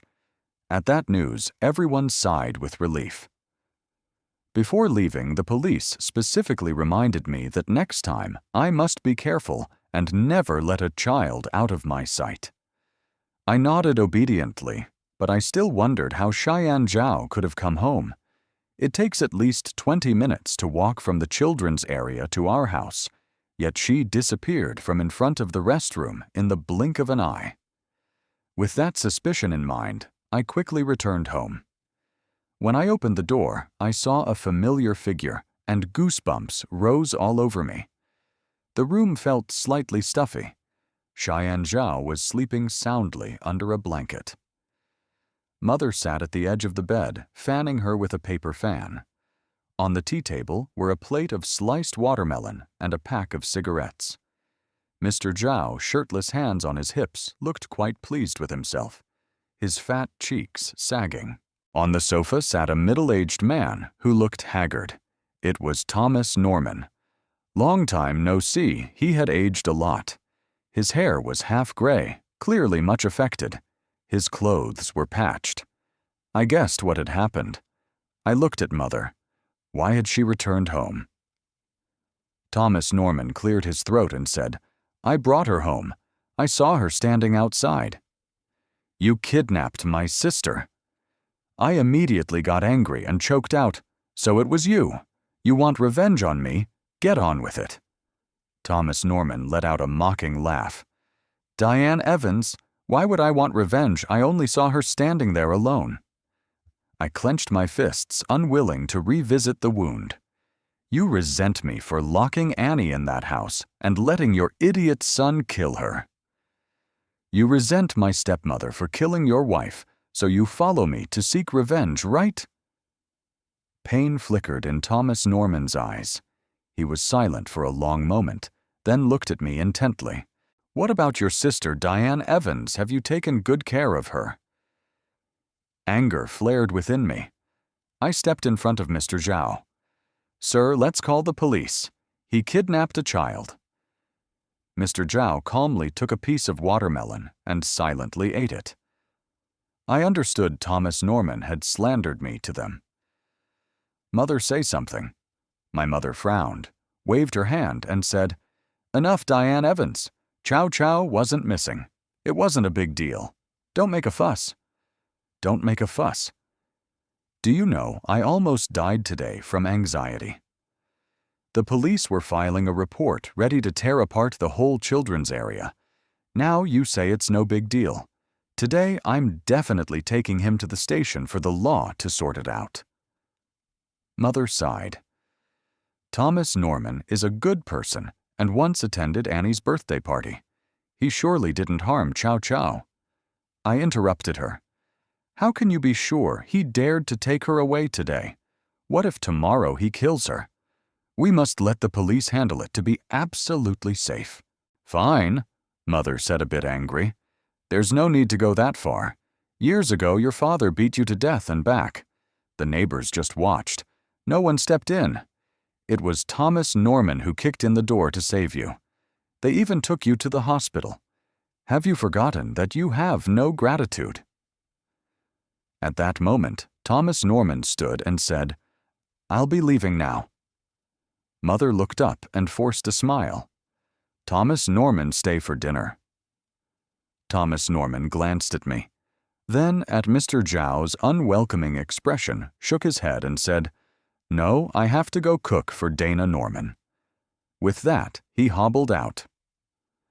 Over the past 2 years, he had become skinny-stooped and looked like a shrimp whose sinews had been pulled out. Truly pitiful. I couldn't help thinking that Thomas Norman, after all, was better than my father. Mother, you've suffered enough. No need to cling to that pathetic relationship anymore. I wanted to see him off and chat a bit, hoping to clear up misunderstandings. Stepping outside, Thomas Norman seemed to sense something. He stopped, turned, and gave a faint smile. "Diane Evans, will meet again. Say goodbye." An uncanny fear washed over me. That night, Mr. Zhao and Mother fought again behind closed doors. In heated words, I heard them accuse me of not taking good care of Cheyenne Zhao and being upset with Thomas Norman for taking my sister. I lay on the small bed, looking up at the low ceiling, my mind in knots. What did Thomas Norman mean by his last words? Would he come after me again? The door creaked open, and Mother emerged. "You're not asleep yet?" she asked softly. She sat at the edge of my bed and put a ripe peach in my hand. I felt warmth in my heart, leaned against her, took a bite of the peach, and asked in a soft voice, "Mom, what does Thomas Norman mean?" "Don't blame him." Mother sighed. "Thomas Norman isn't in a good mental state. After Aunt Vera died, he had no one to rely on. He had to work and take care of his 2 children. That day, something happened to Norman Jr., and everyone said he went to look for his mother, but got hit by a car and died." "What?" I was so shocked I dropped the peach. Mother's eyes were red as she said, "After Aunt Vera died, Thomas Norman was left alone with 2 children. He had to work and look after them. The next day, he went to find Vera and got hit by a car and died." My heart went cold. No wonder he seemed disturbed. "Mom, tomorrow I want to take some things to visit Thomas Norman. Is that okay?" Mother nodded. "That's fine. Do as you wish." Suddenly, Mother looked at me as if wanting to say something. "Mom," I asked tentatively. Mother hesitated before speaking softly. "Diane Evans, you should go live with your father." I felt like I'd been struck by lightning. "What, Mom, are you kicking me out? Did I do something wrong?" "I understand," Mother sighed. "Your forgetting Cheyenne Zhao today upset me, but more importantly, Mr. Zhao and I have built our life together. If you stay, there's no space. Your father hasn't given you money in a long time, so how can you expect us to support you?" The room chilled. I felt my mother and Mr. Zhao were both being dishonest. At that moment, I heard Mr. Zhao coughing inside. Mother pursed her lips, lowered her head, and said quietly, "Okay, Diane Evans, I'll take you to your father's house tomorrow." With that, Mother yawned and turned to leave. I grabbed her wrist, tears welling up. "Mom, did Mr. Zhao force you to kick me out?" "Did I do wrong?" "Tell me." "Dear, that's not the case," Mother said, defeated. "Living with your father was tough. Now I'm finally with someone who treats me well, and we've never fought. But since you came, we've already quarreled several times. So I beg you, go back to your father's house. If you miss me, you can come back to visit." I let go of her, quietly saying, "Yes, I'll come to visit." Mother lowered her head and wiped her tears, murmuring, "Son, you must be utterly disappointed. My love for you has cooled." I took a deep breath and said, "Mother, even if you and father are divorced, you still have to fulfill your responsibility as a mother. You must give me living expenses every month until I'm 18. Mother looked at me like I was a stranger, her face filled with astonishment. After a while, she said, "You ask for money. You're greedier than your father." "Greedy? Then what about you and father giving birth to me but not raising me? What is that you two are my biological parents and legally married, yet you threw me out like garbage?" "Mother, father, you made me feel like trash, but I don't want to be trash. As Dich Thu once wrote, if you don't have real love, you must have lots of money. I told my father many times I don't need him to raise me. Just give me money so I can continue studying and survive. If he doesn't, I'll sue him. I'm still not an adult, but let's see which side the law is on." To my surprise, my father beat me again. But this time, I didn't endure it. I got a medical evaluation and reported to the police. He was suspended. Forgive him. No, I only wanted child support. It's ironic. For the first time, my parents calmly discussed. Since father was at fault in the divorce, he agreed to cover my high school tuition. Mother agreed to pay the dorm fees. For monthly living expenses, father would pay 100, mother 80. I demanded they pay in full right away, and they agreed immediately, though they were too busy to look at me. That was fine. I understood they did it reluctantly, and later would not give any more. I could only rely on myself now. I studied even harder, ate only 2 meals a day, and saved the rest for exercise books and practice tests. Life gradually returned to normal, with one lingering worry. I had seen Thomas Norman near my school several times. One day after class, I went to buy books at a newsstand and saw him hiding behind a lamppost, staring at me through the glass. The university is like a small society. I immediately reported it to security and my academic advisor. But nothing was made into a big deal. I tried to avoid routes where I might run into him. After a while, I never saw him again. Life gradually returned to normal. Half a year later, I felt confused about my future. My current major was a top-tier field, but I truly didn't like it. Should I endure and continue, or quit and retake the exam? After 2 days of thought, I decided to drop out and retake the entrance exam. Before finalizing my withdrawal, I turned 18, then returned home to transfer my household registration. At first, Father didn't want to let me transfer, but the hair salon owner strongly supported it and hoped I would leave his household registration quickly. I went to see the principal and clearly stated my intentions. The principal looked stunned and asked me, "You're still so young, and you've already passed the traffic exam. Why do you want to drop out?" I smiled and replied, "I'm of legal age now, so I have to take responsibility for myself." Finally, the principal asked, "If you're going to retake the entrance exam, what field do you plan to study?"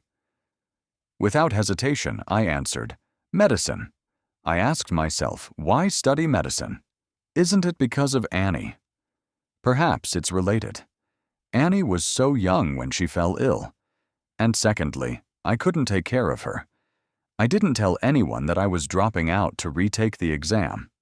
My goal was too clear. I studied harder than I ever did during my high school exam preparation. Free from distractions, I devoted myself fully to my studies. Heaven helps those who help themselves.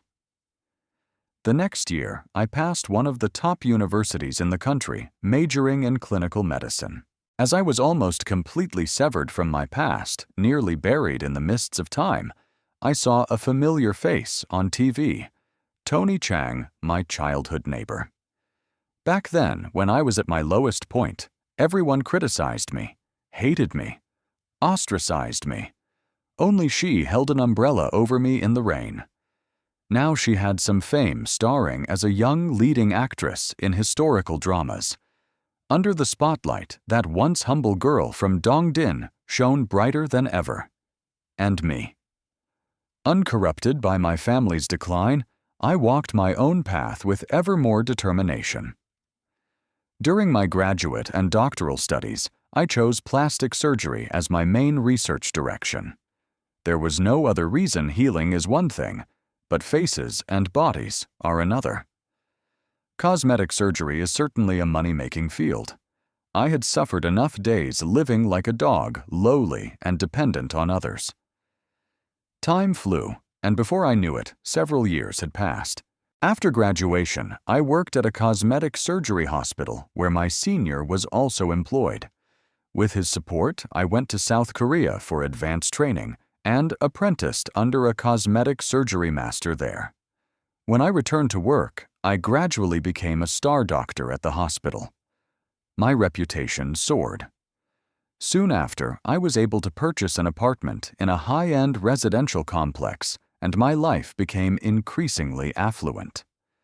For over 10 years, I had managed to completely cut ties with my parents without feeling any resentment or regret, and I no longer had any contact with them, because I no longer needed to. Before I knew it, it was 2018. Today is January 11th. The Lunar New Year is just a few days away. After a surgery, I was exhausted as I left the hospital. My phone rang. An old friend in the profession invited me to play golf. I was so tired that I declined. As soon as I lay down, I fell asleep. In my boredom, I mindlessly scrolled through Rainbow, and I unconsciously saw a post by Tony Chang. She was already a fairly famous actress with several notable roles in the industry.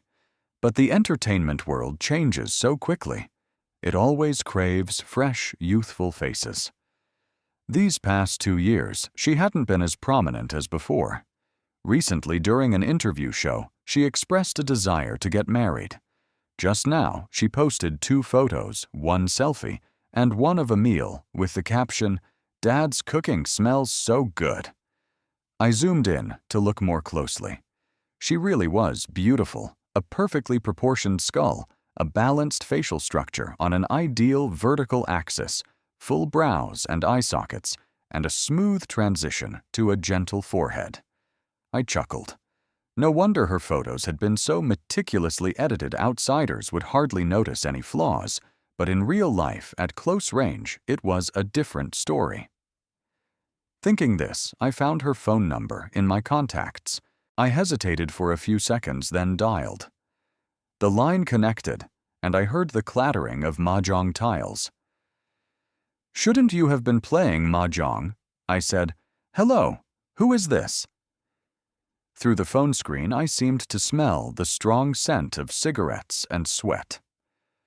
I put some disinfectant on my hand, rubbed it, then said, "Dad, is that you? Who are you calling Dad? Is this some scam, Dad?" Then I hung up immediately. Yes, the voice was familiar and filthy. Familiar because it was my father. A few seconds later, he called back. "You called me just now. You're DNV, right?"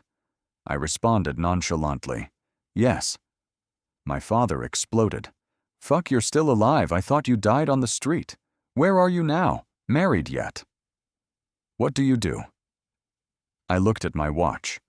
"I'll be home in 2 days." After saying that, I decisively hung up. 2 days later, I returned to my old house. My father was now living in a shared unit provided by his work. The apartment wasn't large, just over 80 square meters, barely enough for him and his partner. He and Ms. Van Lang had divorced years ago. He had found a younger girlfriend, and his children were left in his care. He had thought of finding another wife, but there were no more suitable women to deceive. His 2 daughters, one in middle school and one in 5th grade, were a burden. It's hard enough to take care of elderly people alone, let alone 2 little ones. With rising living costs and his low pension, no sane person would marry him. My father's attitude toward me was much better than over the phone. I still remembered when I rang the doorbell and he opened it. His face full of disbelief. "It's you, Evans." Then he got angry again. "How did you know I was here? You have the nerve to come back." He surveyed me from head to toe, his gaze finally settling on the car key in my hand. Clearly, his eyes brightened as he chuckled and stepped aside to invite me in. "Come in. It's freezing out there." I sat on the sofa and glanced around the room. The furnishings were simple. Perhaps the most valuable item was the glass-top table in the living room. My father brought me a cup of tea, glanced toward the balcony, and asked with a grin, "Is that car outside yours?" "A Bentley, right? Not cheap, huh? Whose car did you borrow?" I accepted the tea and replied, "It's mine." My father quickly asked, "You bought it used?" I only smiled and didn't answer. My father's eyes widened. "New." I looked ahead and saw 2 little girls standing at the bedroom door. They were quite pretty. I greeted them politely. "Hello, girls." The 2 little girls looked shy and mumbled, "Hello, brother." My father hurriedly introduced them. "These are your 2 sisters. The older one is Natalie Truce.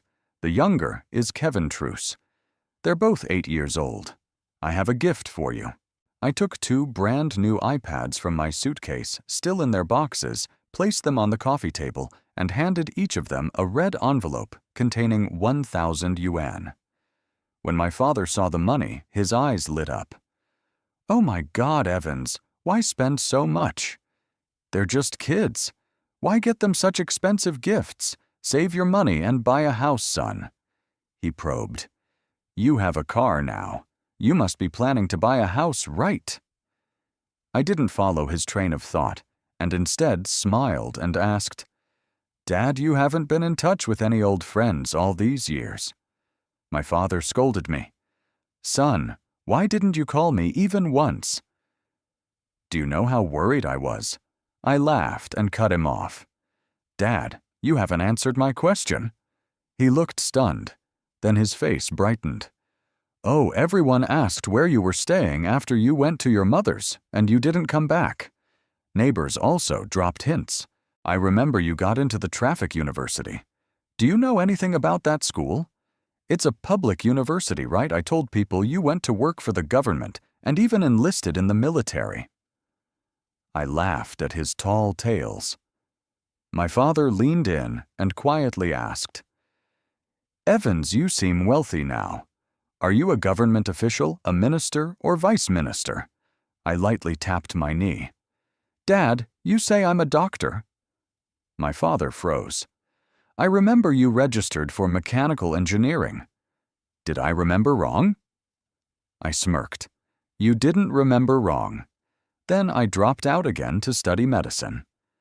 My father's face showed a kaleidoscope of emotions. He took a sip of tea to hide his shock, but then the tea nearly made him cough until his face turned red. Finally, he sighed. Back then, you were young, and our family had no money. It couldn't have been easy. I picked up my tea and took a slow sip. If I were younger, I probably would have cried and asked him, Where were you all these years? Why only remember you had a son now? But it didn't matter anymore. At 17, I understood that people like him weren't worth waiting for. The more you expect, the greater the disappointment, and you end up only hurting yourself. I responded calmly, It's okay. I didn't want to make small talk, so I asked him directly, Dad, have you stayed in touch with Mr. Chang, our old neighbor? My father thought for a moment and answered, Mr. Chang, you mean Uncle Chang. He retired last year. Occasionally, he meets up with his old friends for mahjong and drinks. I heard his daughter is a big star now. She bought her parents a huge house. He looked at me with admiration and a hint of bitterness. Why do you ask about him? I smiled. I'm a fan of Tony Chang, and I want to ask for her autograph and take a photo with her.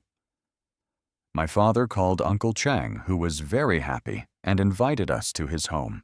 Old friends like them were quite close.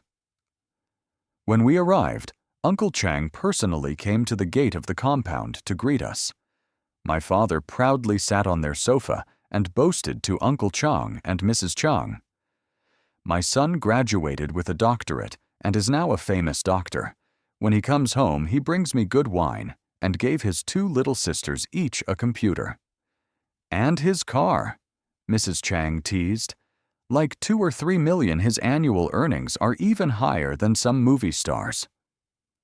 Uncle Chang gave his wife a nudge to keep quiet. Mother Evans is very accomplished. Tony Chang suddenly spoke up. In the entertainment world, many top actresses and hot young stars seek him out for projects. He's quite popular, bypassing some gatekeepers. Indeed, Mrs. Chang's eyes looked at me differently. I turned to see Tony Chang sitting next to Uncle Chang, leaning toward me. Sure enough, in person, she was not much different from her edited photos. She was even more beautiful. She wore light makeup, her hair loosely tied, and a red fitted sweater that accentuated her figure. It turned out she knew I would come. Evans, long time no see. Tony Chang smiled gently and reached out to shake my hand. I smiled and extended my hand to meet hers. Oh, Chang, it's been so long. You've become a star now. At that moment, the girl sitting beside Tony Chang suddenly took the initiative and clasped my hand. Evans, do you remember me? I looked at that girl, slightly plump, but with a delicate face, dressed in designer clothes, and a gleam of ambition in her eyes. Sorry to bother you, sir, she said with a smile. I'm little Kevin. Remember we lived across the street from you when we were kids. Memories of her from 10 years ago flooded back. As children, she was very close to Tony Chang, with Annie often running after them. I remember when the police were investigating Annie's death and brought Thomas Norman back to the scene. It was little Kevin who pulled Tony Chang aside to help the police with some small clues. Thomas Norman, that worthless scumbag, liked lifting girls' skirts and even hid outside the girls' bathroom to peep. "Little Kevin," I exclaimed. She threw her arm around Tony Chang, propping her chin on Tony's shoulder, and said, "Evans, you've really made it tall and handsome. You must be picky about choosing a wife." I smiled and replied, "I'm currently single." But I thought that education isn't the most important thing for a future spouse. Compatibility and shared values matter more." Little Kevin beamed and leaned her head against Tony Chang. "So what do you think of my friend Chang? You came back to our hometown on purpose to pursue her, right? If you want her, get in line." The competition was fierce. Tony Chang frowned. "Little Kevin, that's going too far." I smiled and said, "The head nurse at my hospital is a fan of Chang. Since I'm back home for the new year, I thought I'd visit Uncle Chang. Aunt Chang is an old friend of my dad's, so I casually asked for her autograph. I didn't expect Chang to be here, too." Tony Chang laughed. "You want an autograph? That's easy. I have one right here. Are you Plastic Surgeon Evans?"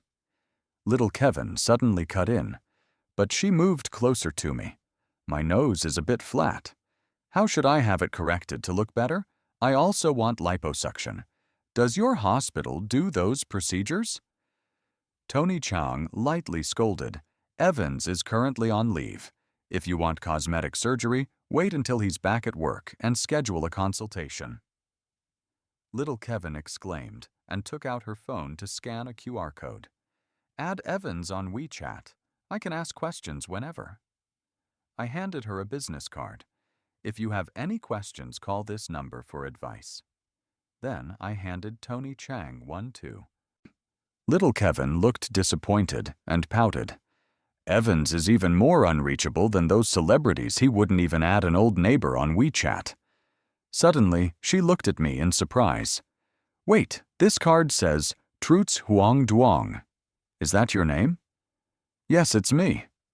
I nodded, which surprised little Kevin even more. "You changed your name when?" "When I was retaking my junior college exams." I cast a glance at my father. He pretended not to hear and quickly lifted his teacup to drink. He was afraid I'd ask more. Little Kevin still wouldn't give up. "Huang Duong is a lovely name. Does it have special meaning?" I looked at Tony Chang. Her eyes were clear as she lowered her head, seemingly pondering. I smiled wryly. "Dad had his fortune read. The fortune teller said this name brings wealth." After a bit more conversation, I got Tony Chang's autograph, then bid my father farewell and left. "But it's still early. How about waiting for me a bit?" little Kevin asked. In the car, the heater kept us warm. My father, who had had a few drinks at Uncle Chang's, was now asleep in the passenger seat. I glanced in the rearview mirror and saw little Kevin adjusting her makeup on her phone. She seemed sneaky, fidgeting with the seat, as though a child sneaking candy. At her feet were several shopping bags from luxury brands, handbags, shoes, skincare products worth at least 100,000 yuan. How could little Kevin's family afford that? "This skincare from that brand is really moisturizing. Where did you buy it?" I casually asked. "Chang gave it to me." I smiled wryly. "She treats you well." "Of course," little Kevin said proudly. "We've been best friends since childhood. Anyway, I've been cast in a small supporting role next year. Could be my chance." She looked a bit self-conscious. "I feel my eyes are small and my face is a bit chubby. I heard if I get braces, my face will thin, or I could get Botox to slim my face right." I turned on my blinker, turned down a side road, and smiled. "Actually, you look great as you are. You don't need much correction, just a touch-up is enough. Little Kevin quickly asked, "Is it expensive, then?" I nodded and said, "We live in an era where your face is your greatest asset. Investing in yourself is worthwhile. A friend of mine, an ordinary girl not especially pretty, her parents sold their house to pay for her cosmetic surgery. People called them crazy and even pressured them.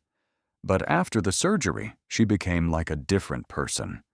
She quickly found a wealthy fiancé, and after marriage, she became like a queen, upgraded to a bigger house. Her daily life is now just shopping. People call it changing one's destiny. That's how it is." Little Kevin's eyes glowed. "Are you the one who did her procedure?" I only smiled without replying. "Evans. Mine's—" I stopped. The car turned to her and gently said, "You can get out here." After seeing off little Kevin, I received a new friend request on my phone from Tony Chang. I smiled and accepted it. Around noon, snow began to fall, a bit cold. Under a pine tree stood a girl in a black down jacket, wrapped up wearing a hat and mask hiding her appearance, but her bright, lovely eyes were very captivating. I walked up and handed her a hot cup of orange juice I had bought. "Have you been waiting long?" Tony Chang took the drink and hugged the cup to warm her hands. "Not long, Evans. I just got here a few minutes ago. Your father was so drunk he made a mess. You're busy cleaning up for him." I shrugged apologetically and gently asked, "Have you eaten?" Tony Chang shook her head and smiled. "Haven't been home in so long. Let's take a walk around the old factory area." Snow fell softly, making a faint creak under our feet. Twilight was setting in. The snow hadn't covered everything yet, but it painted a desolate picture. We walked side by side, listening quietly to the snow falling. She sighed softly. "I used to think this place was so big, but now it seems so small." I replied gently, "Because you've grown up." Tony Chang sipped her orange juice and asked, "Evans, when you drove little Kevin home earlier, did she say anything to you?" I was honest. "She wants cosmetic surgery, but seems to be short on money." "Huh." Tony Chang chuckled coldly. After walking for a while, we reached the 6th floor. Tony Chang took off her mask and pointed to a dark room far away. "My home is over there." Then she turned and looked at the dilapidated building in front of her, her expression briefly sad. "Do you remember that used to be Mr. Norman's grocery store? After Aunt Vera passed away, I don't know how he has managed." I sighed. "I heard that after Aunt Vera died, Mr. Norman worked hard to support his 2 children, but Thomas Norman was hit by a car and died." "Huh." Tony Chang gasped, eyes widening, covering her mouth. "He's dead." I nodded. Back then, rumors circulated online that Thomas Norman had assaulted Annie and Donna. Norman was bullied at school, ultimately committing suicide by jumping from a building. Tony Chang gripped my arm tightly. She died, too." Realizing her ignorance, she smiled awkwardly and let go. "I remember being very close with Dana Norman. When I heard she jumped, I couldn't believe it." I took a cigarette from my pocket. "Do you mind?" Tony Chang held out her hand. "Give me one, too." The click of the lighter's spark shone faintly in the night. I drew deeply and exhaled. "Dana Norman is okay. Fortunately, the school discovered her in time and transferred her to another school." "That's a relief." Tony Chang held the unlit cigarette between her fingers and quietly asked, "What about Mr. Norman?" I looked at the dark building. He was too traumatized and mentally unstable. That year it was really my fault. I locked Annie inside the house, which led to her being harmed. Mr. Norman blamed me. He many times sought me out to cause trouble, deliberately abducted my adopted sister Cheyenne Zhao, and even tried to drive a wedge between me and my mother. You are listening to Perfect Crime being broadcast on the Tran Tien Minh YouTube channel. Tony Chang looked horrified and covered her mouth. That's true, I smiled wryly. It's all in the past now. He was a pitiful man. After all, if examined closely, I was at fault. My efforts to atone by studying medicine were because of Annie. Now that night has fallen, we can't see each other's faces clearly.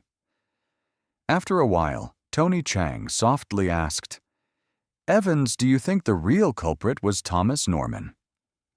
I flicked my ash to the ground. I don't know. The most important clue, the fourth key to my house, still hasn't been found. There was half an unidentified fingerprint left at the scene. On Annie's body, there were many traces of Thomas Norman, but he never had the key. In other words, Annie was lured out by someone she knew without anyone in the neighborhood noticing. That proves Annie recognized that person. Tony Chang put her hands in her pockets, shrank her shoulders against the cold. Your reasoning makes sense. Maybe that's why they didn't arrest Thomas Norman that year. I looked at the 7-story building and smiled. It's all in the past now. As long as he's alive, that's what matters most. I placed my hand on her shoulder. Chang, do you know why I changed my name to Diane Evans? Tony Chang smiled. Because you once said that even a weed in the shade must strive to reach the sun. That's it. I brushed the snow off her hood. Let's go. I'll take you to get barbecue. Okay? Tomorrow I'll leave. Before I went, my father pleaded desperately. It's been decades since our family was reunited. At least spend the new year in your hometown. I replied, my hospital is busy, and New Year's Eve to me is just another day. Seeing my determination, he suggested taking my 2 little sisters to my city to play calling it a New Year holiday. In fact, with one wag of his finger, I knew exactly what he was planning. I refused flatly. I'm very busy. If there's nothing important, don't contact me so things can be peaceful. I feared he might show up at the hospital looking for me, and I feared he would stir up trouble. I was no longer the lonely, fragile teenager I once was. Now that I dared to return, I wasn't afraid he would make demands. Overall, this trip back home was quite pleasant. I also reconnected with some neighbor girls from my childhood, including Tony Chang. Because we'd known each other since we were kids, and now we were both financially stable, we talked quite comfortably. Later, we even had dinners together, and naturally became closer. In modern society, it's unnecessary to beat around the bush if you like someone, stay with them, if not split up. But because she's a public figure, we decided to keep our relationship under wraps. That was best. By April, our relationship had stabilized. Generally, it went smoothly, but life is always full of unexpected events. Little Kevin came to the hospital wanting to have some relatively major cosmetic procedures done using Tony Chang's credit card. Before the surgery, I texted Tony Chang. Little Kevin has used your card. The amount is not trivial, did you know? After sending it, I turned off my phone. The surgery lasted about 5 hours. After it was done, my assistant told me that Tony Chang had arrived early and was waiting in my office. My office has a separate resting room with a bathroom and a small kitchenette. In recent years, my stomach had been weakened by my busy study schedule, and I preferred cleanliness, so I rarely ate out. My assistant usually cooked, though occasionally I cooked myself. I pushed open the restroom door and immediately smelled hot rice. On the dining table were 2 savory dishes and a bowl of soup, and a vase held a few white tuberoses, simple yet warm. Tony Chang was lying asleep on the sofa, wearing a blouse and a lace skirt. I took a blanket from the closet and gently covered her, but inadvertently woke her. She rubbed her still sleepy eyes and spoke softly. You had to perform surgery last night. Yes? I sat down beside her, brushed a lock of hair from her face, and gently stroked her arm. Why are you wearing so little? Tony Chang stretched like a kitten. I had to film a movie. I had no choice. Suddenly remembering something, she sat up. I cooked for you. You must be starving after a full day of work, right? I smiled and patted her back to lie back down on the sofa. What's the point? The food's cold. Oh, it's cold. Tony Chang wrapped her arms around my neck. Then let's go out to eat. I'm tired too. Still have to film later. I'm too lazy to cook. I hummed softly, took off my jacket, and crawled under the blanket with her wrapping my arms around her closely. Tony Chang, about little Kevin charging your card. Immediately, Tony Chang covered my mouth with hers. Don't mention her. She's so annoying. During that time, neither of us spoke. We just enjoyed a moment of peace. I held her tightly, burying my face in her neck, inhaling the faint scent of her perfume. After a while, Tony Chang sighed. Don't worry about it. Let her charge, whatever, it's not that big a deal. I kissed the top of her head. All in all, including all the pre- and post-operative costs, and some miscellaneous things, it was nearly 7 figures. The girl in my arms snorted. She's my best friend. If she wants to be beautiful, I'll help her fulfill her dream. I gently stroked her back. Last Tet. I took her back to her hometown and saw she was carrying a heap of designer goods. I must be the one who bought them for her, right? Tony Chang, do I have some leverage over her? Tony Chang didn't answer right away. She suddenly sat, bolt upright. Indeed, she had a hold on me. I leaned over to look at her. What's wrong? Tony Chang Hung Mi trembled slightly, her complexion turning a bit pale. I reached out and stroked her cheek. What's the matter? Did you break some law? Her body trembled, and she immediately shook her head. After a long moment, she brushed my hand away and stared at me. Evans, I used to be someone's mistress. I burst out laughing, so that was it. Tony Chang clenched her hands tight. He's a famous director. His wife is formidable. If any videos or photos got leaked, her reputation would be destroyed. The career she's built over more than 10 years would collapse. She looked at me calmly. So Evans, do you still like a woman like me? Are you afraid? Afraid of what? I grabbed her by the nape and kissed her. Let me share a secret. I'm even worse than you are. Tony Chang looked stunned. What? I smiled wickedly. Honestly, my past was far messier than yours. We're a perfect match. After that straightforward confession, our feelings for each other only grew deeper. We had both been people who'd fallen before, like grass growing in the dark, struggling toward the sunlight. The past was heavy, but the future was worth looking forward to. Tony Chang said she clearly told little Kevin that that was the last time she'd give him money. If little Kevin dared to threaten her again, she would quit the industry. After all, she already has a man who can support her for life. Even if her career collapsed, he would still pay for any breach of contract. As for me, I spoke privately with little Kevin. We've known each other since childhood, so making a fuss wouldn't do any good. I promised to do my best to perform plastic surgery for her, and then introduce her to a few high-quality, wealthy men. That way, we can consider the little Kevin situation temporarily resolved. At the end of the year, Tony Chang and I decided to return home to meet with my parents and discuss marriage. Her parents were very pleased. After all, I had good standing in every respect and was a family acquaintance. As for my dad, well, as long as he had a seat at the wedding banquet, he was satisfied. Everything seemed to be moving in a good direction, but just when I thought I was about to touch happiness, an unexpected blow arrived. A patient on whom I performed a breast augmentation surgery became infected afterward, developing sepsis. We couldn't save her in time, and she died. If it was classified as a medical accident, I would be sued and more seriously risk losing my medical license. The hospital director gave me a leave of absence and told me to go home and rest for a while. But how could I rest calmly?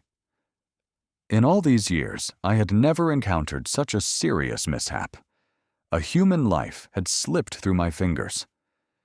During those days, I was overwhelmed by fear and a sense of severe punishment, constantly doubting myself. I shut myself off, didn't meet anyone, turned off my phone, cut off all contact.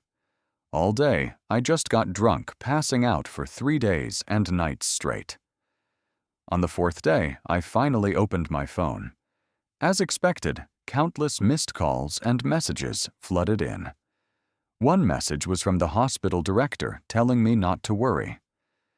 The core reason for the incident was the patient herself. She dared to use a wet towel to clean her wound, causing the infection. Her health had always been weak, and her immunity was poor. The hospital had reached an agreement with the patient's family to pay reasonable compensation, considering the matter closed. I breathed a sigh of relief. Right then, Tony Chang called. "Are you okay?" Her voice was choked as she asked. I decided to tease her a bit and lamented I must have lost my license and I'll have to sell my house and car to cover compensation. What am I going to do? On the other end, Tony Chang burst into tears. After a while, she said, "Evans, let's get married. I'll take care of you." Tony Chang and I held our wedding at the end of 2018. Since we both disliked fuss, we had a simple ceremony, inviting only a few close relatives to witness our happiness. The following year, Tony Chang gave birth to a daughter. I named her Tina Truce. We call her Little Rose, because my daughter was born with a silver spoon. I would protect her life. She would never have to go through the hardships I did. Everything would go smoothly peaceful, like a radiant, sunny day. I often browsed online and read that people who were born poor and became rich often tended to indulge to revenge spend to fill the gaps in their lives. I thought I was just like that. I had no childhood filled with love, so now I poured all my love on my daughter. I'm a bit of a clean freak, but my daughter loves Peppa Pig and wants to raise pigs. So I bought her a pet piglet and clean up its food and waste every day for her. I still remember that year after Annie passed away, stepmother May's hair turned white overnight from grief. At the time, I didn't understand that kind of feeling, but now I do. If anyone dares to hurt my little Rose, I will surely kill them. Seeing how doting I was on our daughter, sometimes Tony Chang would jokingly say I didn't love her anymore. How could that be? In the blink of an eye, 5 years had passed since Tony Chang and I married. Little Rose was already 4. I asked my daughter what she wanted for her birthday. She said she wanted to go to Disneyland. I agreed immediately. I rearranged my surgery schedule, freed up a week to take my wife and daughter on vacation abroad. We spent all day having fun, and little Rose was still very excited. My daughter looked like a doll, big round eyes, long curved lashes like 2 little fans. She wore an Elsa princess dress and ran toward me, arms outstretched. "Daddy, carry me." I squatted down immediately and hoisted my little girl onto my back. Gently, I said, "Wait a bit. We'll take the tram. The hotel is still far." She refused. She clung tightly to my back, her small voice whining, "Daddy, carry me home." I helplessly smiled. "Okay, Daddy will carry you." Tony Chang patted her bottom. "Stop whining and walk by yourself." My daughter still hugged my neck, pouting as she turned her face away. I laughed. "It's okay, she only weighs a few kilos. She's tired today. Let Daddy carry her." Tony Chang laughed and chided, "You're spoiling her too much." All right, Of course, in our family, she was Mom's little tiger, and I was the cat. I knew Tony Chang truly loved our daughter more than I did. She had taken a break from her career for 3 years just to focus on taking care of little Rose. Honey, in half a year, little Rose will start kindergarten. Tony Chang offered our daughter water resting against me and said I should have sent her to school last year. I worry she might be bullied. You were bullied in kindergarten too. Maybe we should hire a private tutor for her, or you could teach her. After all, you have a PhD from a prestigious school. Teaching kids shouldn't be hard. Tony Chang gently tapped me. You're going too far. Little Rose will learn how to socialize in time. I puckered my lips, thinking, what if a kid dares to bully my daughter? Tony Chang hugged me exasperatedly. Nothing to be done with you. Let's decide in half a year, send her to kindergarten. While we were talking, little Rose suddenly asked in a small voice, Mommy, Daddy, will you ever die? Tony Chang and I looked at each other, both stunned. Tony Chang stroked our daughter's head. Sweetheart, who told you that? Was it Aunt Vera? Aunt Vera is our nanny. Little Rose shook her head. At that moment, I felt a warm dampness on my back. Our daughter was crying. What's wrong, my love? I hurriedly put her down, squatting to look at her. Little Rose's eyes were full of tears as she choked out. I watched Harry Potter. Harry's parents died, and he was very sad. I gently wiped away her tears. Don't worry. Mommy and Daddy won't die. You still have to grow up. Our daughter looked at me choking. But if she grew up, Mom and Dad would grow old. Aunt Vera said, when you grow old, you'll die. Mommy and Dad, please don't die. I want to be with you forever. After saying that, little Rose cried even harder. Hearing her cry, my heart tightened, and I held her tightly, comforting her. Mommy and Daddy won't die. We'll love you forever, and stay by your side forever. Yes. Little Rose sniffled, saying I won't watch that movie again, and Aunt Vera shouldn't tell such things anymore. At first I thought little Rose would throw a big tantrum about kindergarten. But in reality, children adapted far beyond imagination. Every day, she happily wore her little backpack, loved playing with other kids, and loved the dance lessons from her teacher. In contrast, Tony Chang and I were anxious for a long time. The new housemaid, Ms. Truong, was quiet, worked neatly, and was considerate much better than the previous one. Life is inherently simple and happy, but the more fulfilled it becomes, the more restless I feel. I planned to let little Rose skip half a year of school. Tony Chang was really upset, saying I was too paranoid and needed to rest a few days, that I was under too much work pressure. Perhaps she was right.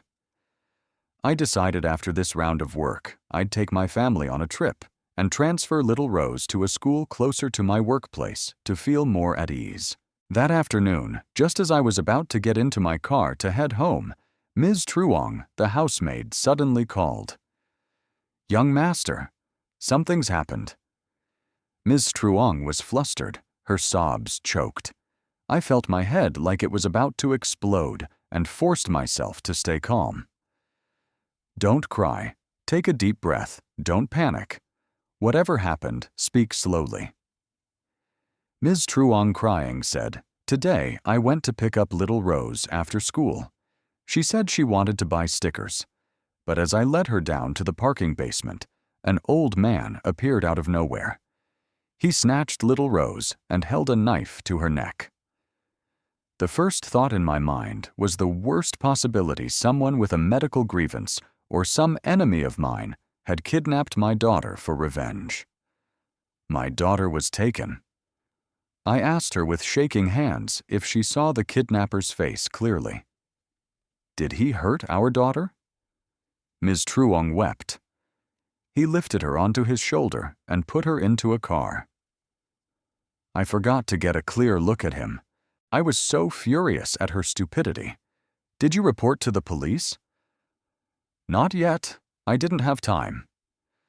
Ms. Truong was panicking. He didn't allow me to call the police and left an envelope telling me to hand it to someone named Diane Evans. I don't know who Diane Evans is. I thought as if a bucket of cold water had been dumped over my head. It turned out to be him. I rushed home on my motorcycle. In the hallway, a few shopping bags were still unpacked, obviously. Tony Chang had been out shopping when Ms. Truong called her back. She sat on the floor, still in her clothes. Hair disheveled, makeup, smudged from crying, clutching her chest as she gasped for air. On the coffee table lay a conspicuous piece of paper. "Where's Ms. Truong?" I hurried over and grabbed the paper. Tony Chang covered her face with her hand and said I gave her 2 days off, then made her sign a confidentiality agreement before sending her home. I asked if she had seen the paper. Tony Chang shook her head. No, it was in the envelope. She didn't dare open it. She tried to stand several times, but her legs were weak and her body trembled. "Honey, that's Uncle Thomas Norman. He said the father of Thomas Norman. He said he didn't know what craziness possessed him to do that, to bully a child." What good does that do? I quickly skimmed the letter. It contained only an address and a brief instruction to come alone to talk. After discussing carefully with Tony Chang, we decided not to call the police. First, the kidnapper of Little Rose was someone from our old neighborhood. Second, Tony Chang is a public figure. If the news leaked uncontrolled through the media, Little Rose would be in absolute danger. We prepared 2 plans. Tony Chang would withdraw the cash, and I prepared a syringe with a fast-acting lethal dose of medication, just a few milligrams, and life could be taken immediately. At 6:30 p.m., we drove to the designated location. It was an old apartment complex in the western part of the city, a wildly mixed community. My heart raced before I saw Building 19, Unit B, 9th floor, Apartment 900, with its door slightly ajar. The sounds of many children echoed from inside. Tony Chang couldn't hold back and pushed the door in. I frowned and hurried after her. Inside was a shabby rented apartment, with scarcely any furniture, dim lighting, and old fuzzy television. On the balcony, an old man with graying hair stood, his wrinkled face dotted with liver spots. He was Thomas Norman's father. Little Rose was bound tightly with rope by that old man. He just stood there watching cartoons with the child. As soon as Little Rose saw us, she burst into tears, her small arms reaching toward me. "Daddy, Mommy!" she screamed as Tony Chang lunged forward. The old man shouted, "Come any closer, and I'll throw her off the balcony." Tony Chang froze, legs braced. "Uncle Thomas, please don't do that. Old Mr." Norman glared at me and slammed the door. I forced myself to stay calm, hiding the syringe in my pants pocket, tightening my grip on it, and closing the door behind me. Jinvia, it's been so many years since we last met. I stepped up and hugged Tony Chang while also scanning that old man from head to toe. He wore a baggy old shirt, his bones pronounced, but his belly slightly bulging. His skin and the whites of his eyes were jaundiced. I asked, "What's wrong, Uncle Thomas? Are you sick?" Old Mr. Norman managed a bitter smile. "Pancreatic cancer, final stage." I broke out in a cold sweat. "You know I hate you blame me for not protecting Annie, which led to a string of tragedies. But if you have grievances, take them out on me. Don't harm my daughter. She's innocent." "Oh, now you say she's innocent." Old Mr. Norman's hand rose to stroke Little Rose's youthful face. His jaundiced eyes were filled with tears. My wife was innocent. My daughter was innocent. A straight-A student with a bright future, and she was humiliated to the point of jumping from a building. Is she innocent? I've been smeared as the father of a rapist for over 20 years. Am I innocent? Tony Chang collapsed, tears streaming. Uncle Thomas, as long as you spare my daughter's life, take anything else from me. I beg you." With that, Tony Chang took 2 steps forward. Seeing this, old Mr. Norman immediately climbed a chair by the balcony window. He opened the window, his eyes cold. "Step 1 step closer, and you'll see her jump." Tony Chang, terrified, knelt down. "Uncle Thomas, please don't do this. Whatever you want, I'll give you." The old man trembled like a dry branch about to snap. Even a breeze could knock him over. "What do you want?" He ground his teeth. "I know my child isn't the murderer. You tell me the truth." Tony Chang covered her face and sobbed.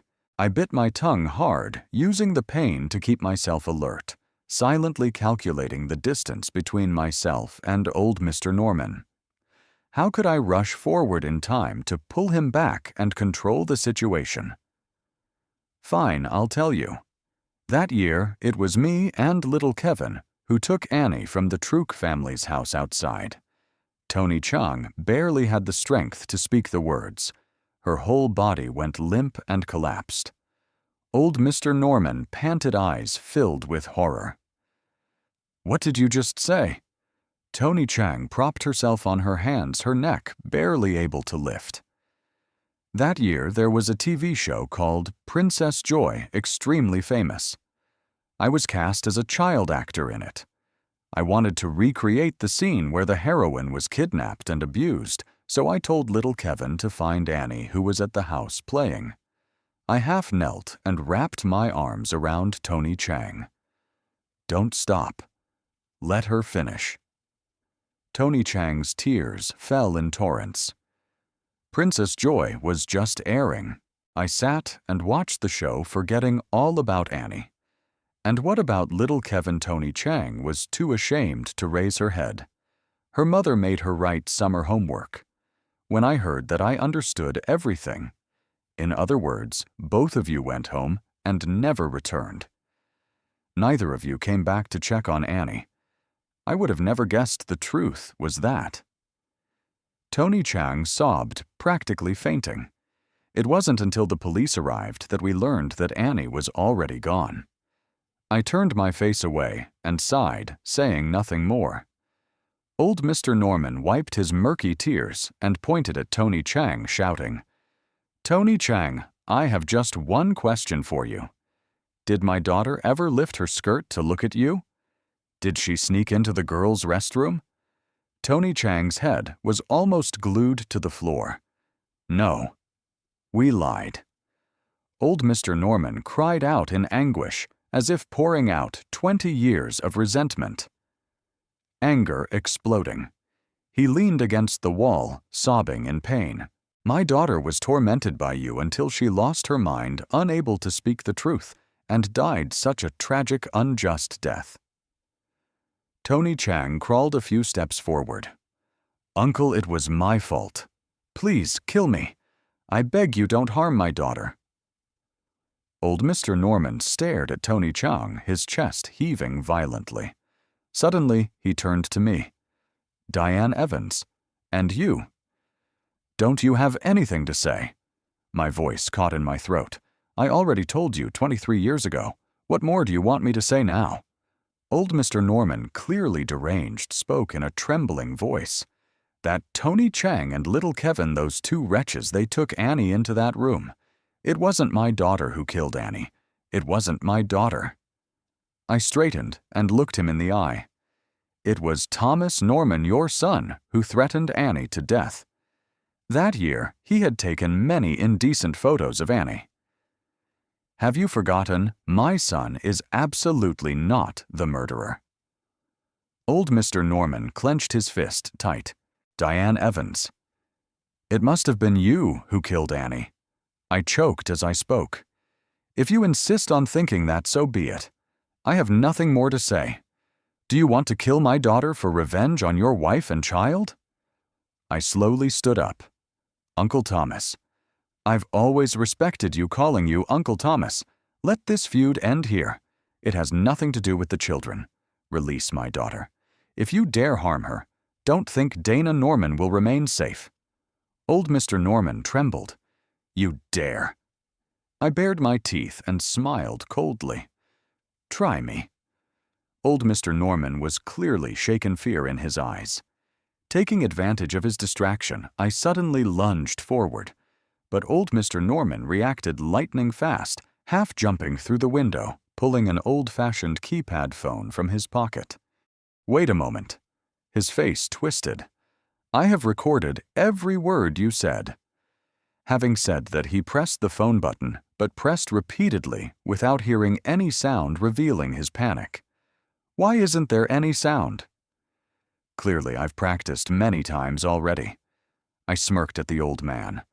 I adjusted my collar, bent over to support my wife, and calmly looked at him smiling and said, "Mr. Norman, even if the mother and child have done something wrong, the child is innocent. Look how adorable she is. You even let her watch cartoons. You certainly wouldn't kill her, right?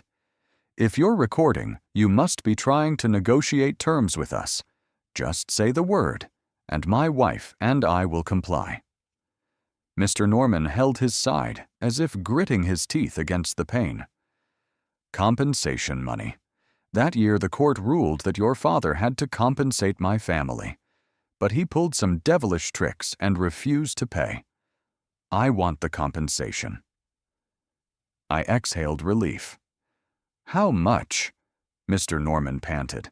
200,000 dong. I smiled. "No problem. I'll give it to you right now. Actually, my wife and I owe you anyway. You're sick. I'll help find a good hospital and cover your treatment costs."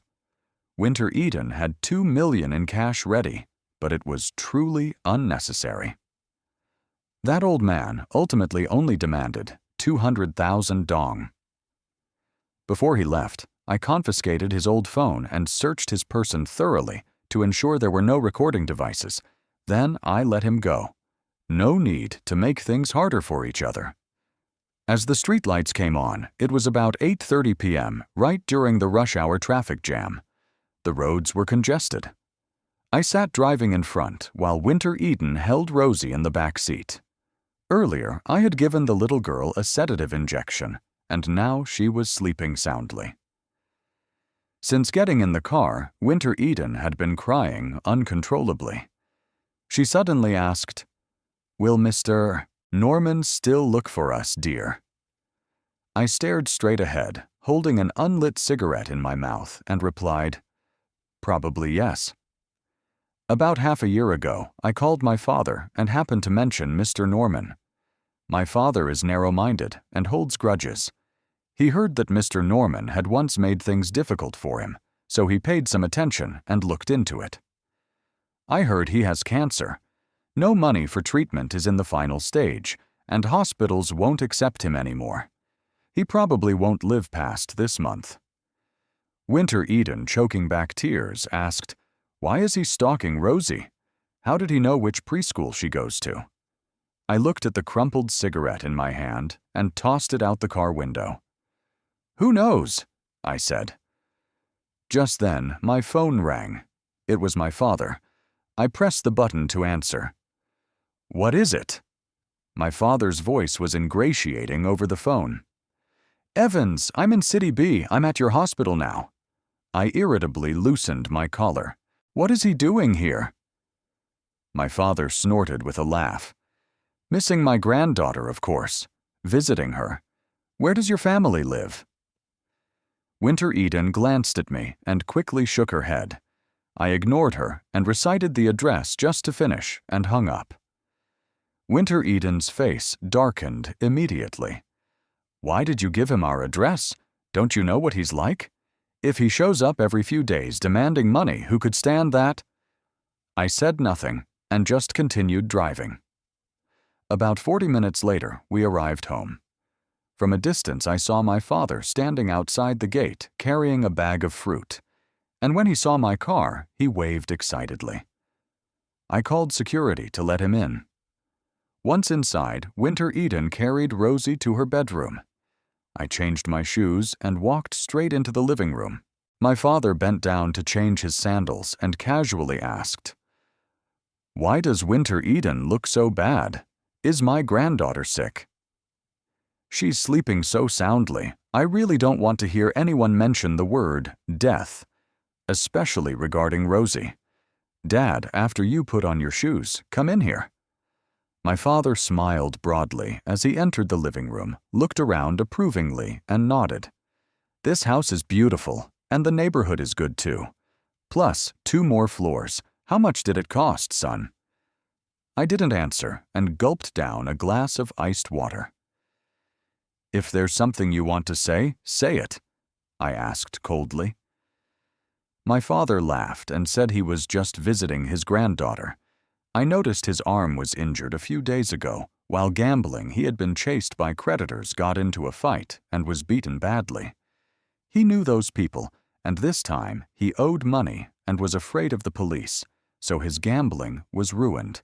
I pretended to ask, "How did you get hurt?" My father pouted without answering, only saying he had fallen drunk. I gave a cold laugh, took a medicine box, and sat down on the sofa. "Come here and let me put medicine on it."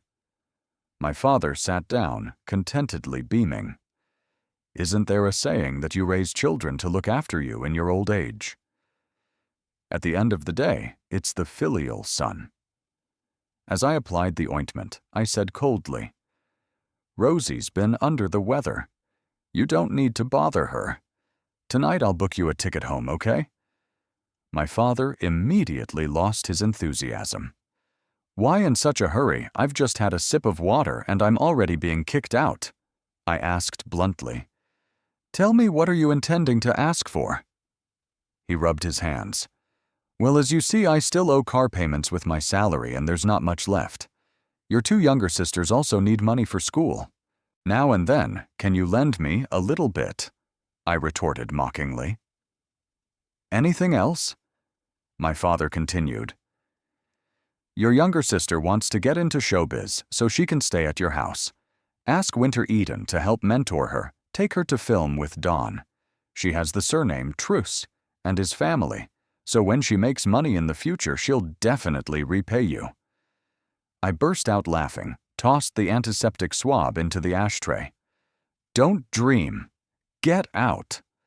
My father was stunned and immediately flew into a rage. "Who are you telling to get out, you unfilial brat?" I pointed toward the door. "There now, get out." My father's face turned beet red. "Truch Huang Duong, what gives you the right to act so high and mighty just because you have a bit of money? You think you're something." "Let me tell you, children have the obligation to support their parents. If you don't give me money, I'll expose everything to the press, reveal you and your wife's secrets, and see if Winter Eden can survive in the entertainment industry." I tilted my head and looked at him smiling. "Dad, are you really sure?" My father seemed frightened by my gaze. He jumped to his feet. "What do you intend to do?" Before he could finish speaking, I violently snapped his arm. A crack sounded as his arm joint was twisted. "Ah!" my father screamed miserably. "You bastard! You betray me!" I held his broken joint, squeezed hard, and pressed close to his ear, my lips curling in a cold smile. "You've been looking for my address for years, calling Winter Eden every time to demand money. Do you think you deserve it?" My father broke into a cold sweat, raised a fist to hit me. I squeezed his neck. Giving the address meant I was ready to go all the way. I forgot to tell him my bone-setting skills are not bad. "This time, you broke your arm. Next time, let's see what breaks." Fear flashed in my father's eyes. You dare!" I leaned close to his ear. "Dare or not, just try bothering Winter Eden again." Having said that, I quickly reset his arm joint. My father clutched his injured arm, leaped back, and backed away. You Truch Huang Duong, just, you wait." Get out. After that damned old man left, the atmosphere in the house seemed fresher. I poured myself a glass of vodka and took a sip, feeling warmth spread through me. At that moment, Winter Eden came down from the second floor, looking at me as if I were a stranger. "Even if your father is terrible, how could you dislocate his arm like that?" she asked. I nonchalantly sipped my drink and replied, "Because he was planning something bad against you."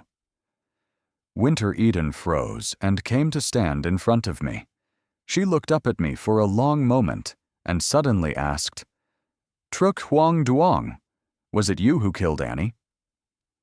Without a second thought, I answered, "Of course not." After saying that, I smiled softly and countered, "Do you remember that time you admitted to Mr. Norman that you were the one who led Annie away, and besides, those partial fingerprints on the lock in the old house were yours?" Winter Eden's body trembled, her beautiful face full of horror and rage. She glanced up towards the second floor and tried to stifle a scream. "Don't play the town crier. The fact that I and little Kevin led Annie away is one thing. Who killed Annie is another." She pointed at her chest, her voice tense with agitation. "Mr. Norman cornered your daughter and left a letter to the nanny, which clearly named you, and said that for years he had been pursuing the culprit you. And didn't he also say that in his delirium he missed his daughter? That clearly meant he was targeting you, right?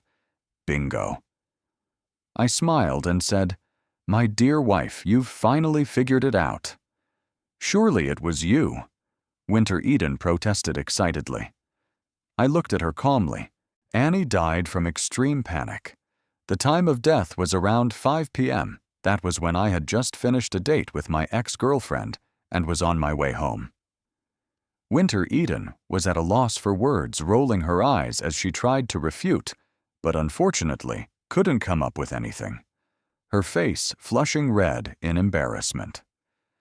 I curved the corners of my mouth into a smile and gently stroked her hair. "Let me ask you, that year you and little Kevin both knew your secret. If it got exposed, you'd be ruined. At that time, I asked you if you broke the law. You denied it, saying it was just a moral issue being filmed as the other woman. So Lily had leverage over you." Winter Eden angrily slapped my hand. "Are you talking nonsense?" I firmly held her nape and leaned in close to ask, "My dear wife, why did you hurry to marry me that year?" I lowered my head and kissed her lips, whispering, "After little Kevin died, you got hold of the fourth key, didn't you? You destroyed all the evidence, didn't you?" Winter Eden shouted, pushed me away, and took a step back. Her eyes were full of fear. "You truly are a demon." I threw back my head and drained my glass of vodka, smiling darkly as I asked, "Think what you want. I'm going to take a shower. Do you want to join me?" Winter Eden turned and ran, slamming the door behind her. I laughed out loud. "You closed the door without changing your slippers. Look here, there are 2 pairs just tossed on the floor." With that, I went into the bathroom and washed thoroughly. Brushed my teeth until there was no hint of alcohol, then quietly went upstairs to the second floor.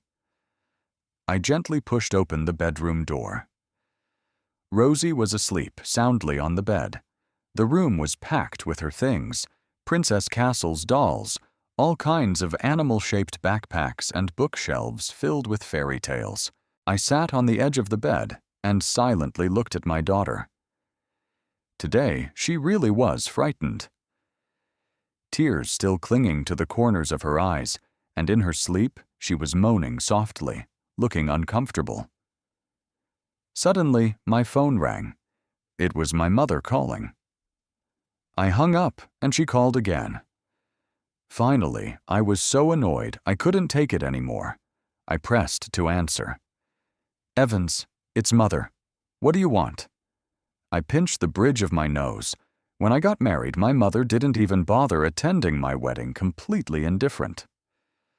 Recently, something happened in her house, and she got my number from my mother-in-law, and she's been calling me incessantly, so annoying. "Evans, your sister has leukemia. You're her brother. When you're free, go get a bone marrow test to save Lily, too. They make a living painting plaster and oil paint.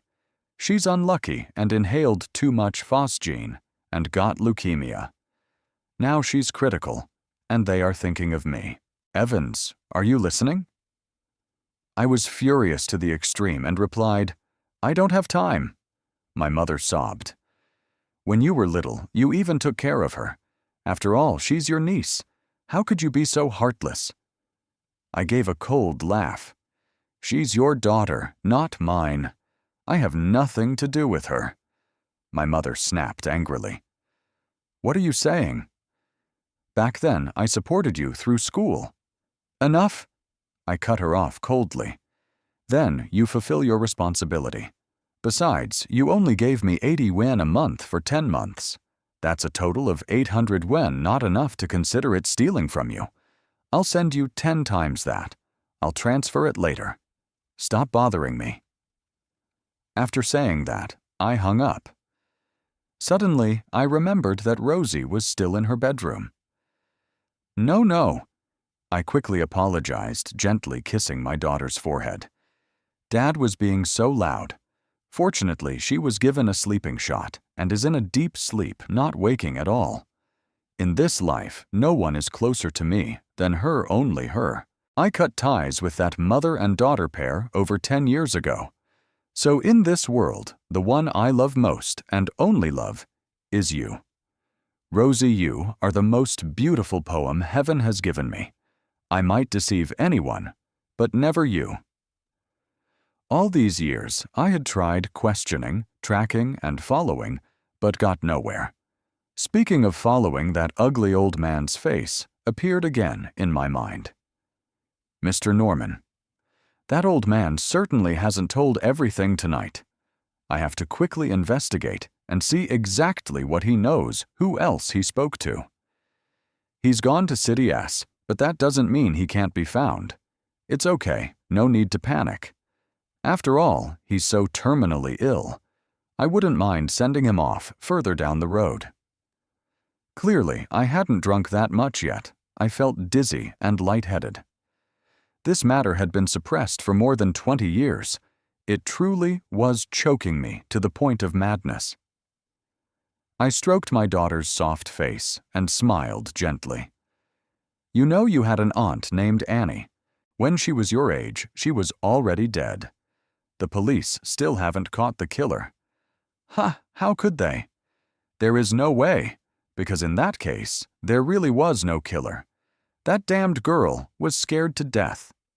Let me tell you, that day after my date, I was on my way back and planned to devour that girl in the house. Your grandfather was a bastard back then. When I was little, he used to beat me, so I was too scared and chose a shortcut home. That shortcut was a mountain path that few people knew. Taking the main road usually took half an hour. The shortcut only took a few minutes.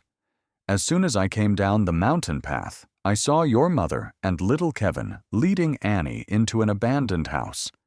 The alcohol had gone to my head, and my heart raced with excitement. As soon as those two left, I had to check it out. Guess what happened? That damned girl, Annie, was stripped of her skirt, heavily made up, dazzling inside. When she saw me, she cried, "Sir, please save me." I hated her mother, so I hated her too, just wanting to teach her a lesson I never expected. At that moment, that stupid Leo Wu also showed up. I hurried to run, but he heard Annie's cries and ran over. Annie asked that idiot to loosen the steel cable for her. The idiot really was stupid, but obedient. He bit the cable with his teeth and untied the wire. That girl also asked him to go call her parents for help. Ha. Who knew that idiot would actually do as told and even grab Annie's skirt? I bent down and gently brushed my daughter's cheek, the softness feeling so nice. After that, that girl asked the idiot to go and fetch her parents. Ha. The idiot really obeyed. I was scared too. If he really led your grandfather and that damned girl's mother here, I would have been beaten to death. I was watching with amusement, planning to spare her, but she cursed me, threatened to tell her parents so they'd kill me. I got so angry, I pulled a sausage out of my pocket and threw it at her. I intended to lure that poor thing like a dog and scare her a bit, but I never expected her to be so frail that mere threat caused her to have a seizure and die on the spot. Thinking of poor Annie's pitiful appearance, then I sighed and burst into a fit of giggles covering my mouth as I kept laughing. Even if they suspected back then, did they have any proof? Did they? That girl died, and her mother died too. It's a pity she wasn't sentenced to death. Even if she disappeared from the Truce family's home, so what? I suddenly felt gloomy, muttering tears welling in my eyes. I wiped them away and gently held Rosie. Don't worry, baby. Daddy and Mommy will love you forever. The next morning, after my daughter was asleep around 7:00 a.m., I heard noise downstairs. Wrapped in my robe, I went to check. It was Winter Eden back home. She had bought some groceries and was busy in the kitchen. Good morning, hubby. Winter Eden nodded toward the breakfast table. I brought you some congee oil from the stall down the street. Go wash up and eat. Lily doesn't eat greasy food in the morning, so I made something special for her. I smiled and approached, wrapping my arms around her from behind, resting my chin on her shoulder, gently whispering, "No more secrets between us now. We're truly husband and wife." Of course. Our bond grows stronger each day, Winter Eden said, stroking my face with a tender smile. We're soulmates destined by fate. Aside from the pledge of Mr. Norman, his real name is Leo Wu. Wu, meaning toil or imprisonment, he always felt he was born to suffer. His parents died early, and a steel plate fell on his leg at work, leaving him lame. Yet the most beautiful woman he ever met didn't reject him because he was disabled. She still married him. So he thought himself somewhat lucky. Leo Wu once vowed he would protect Amelia Wei forever, but she laughed at his promise. You talk so big. Men change their hearts and minds easily. How can I trust you? Leo Wu swore to himself he would prove himself. Soon after, they had their first child. In the family photo from 2 people, they became 3, and the once silent house was filled with a baby's cries. But as Theo grew older, they realized something was wrong. At 3 years old, he still couldn't speak, and his emotions were unusual. They took him to the city hospital, only to discover the child had an intellectual disability. Like a bolt from the blue, raising a special needs child meant a lifetime of effort, never a moment's peace. Not only did they have to care for him, but also constantly watch over him. They cut him out of all family photos, as if he never existed. However foolish the child might seem to them, he was still their precious bundle. The truth proved that raising Theo was harder than they imagined.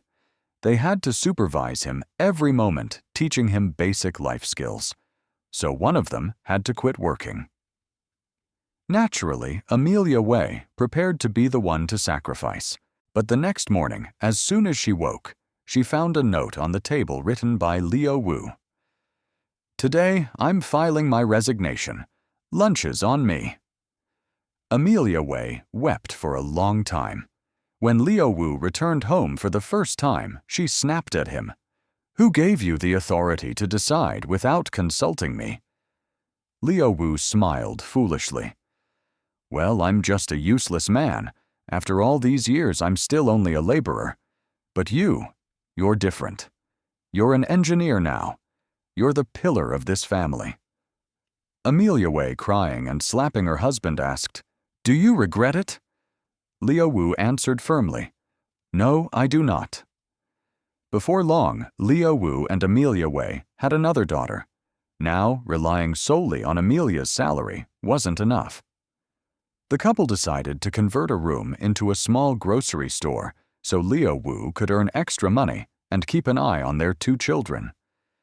Life wasn't wealthy, but in their 4-person family photos, they all smiled happily. Moreover, Theo's condition had improved significantly. He could say Mom and Dad, recognized their home, felt joy, felt sorrow. Everything gradually fell into a better rhythm. But then one day, Theo suddenly found a blood-stained dress, and everything changed. Leo Wu couldn't believe things could get so bad. He and his wife refused to believe their son could be a killer. That child was a pure, innocent angel who never harmed anyone.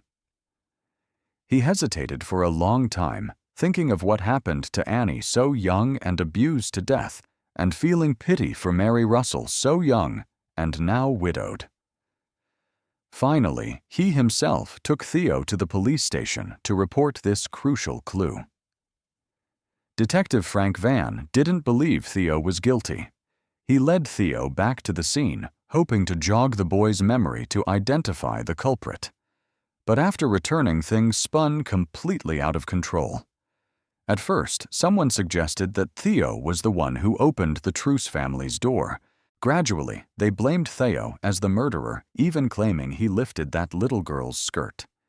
They viewed Theo as a perverted sick monster, surrounded and beaten until he died.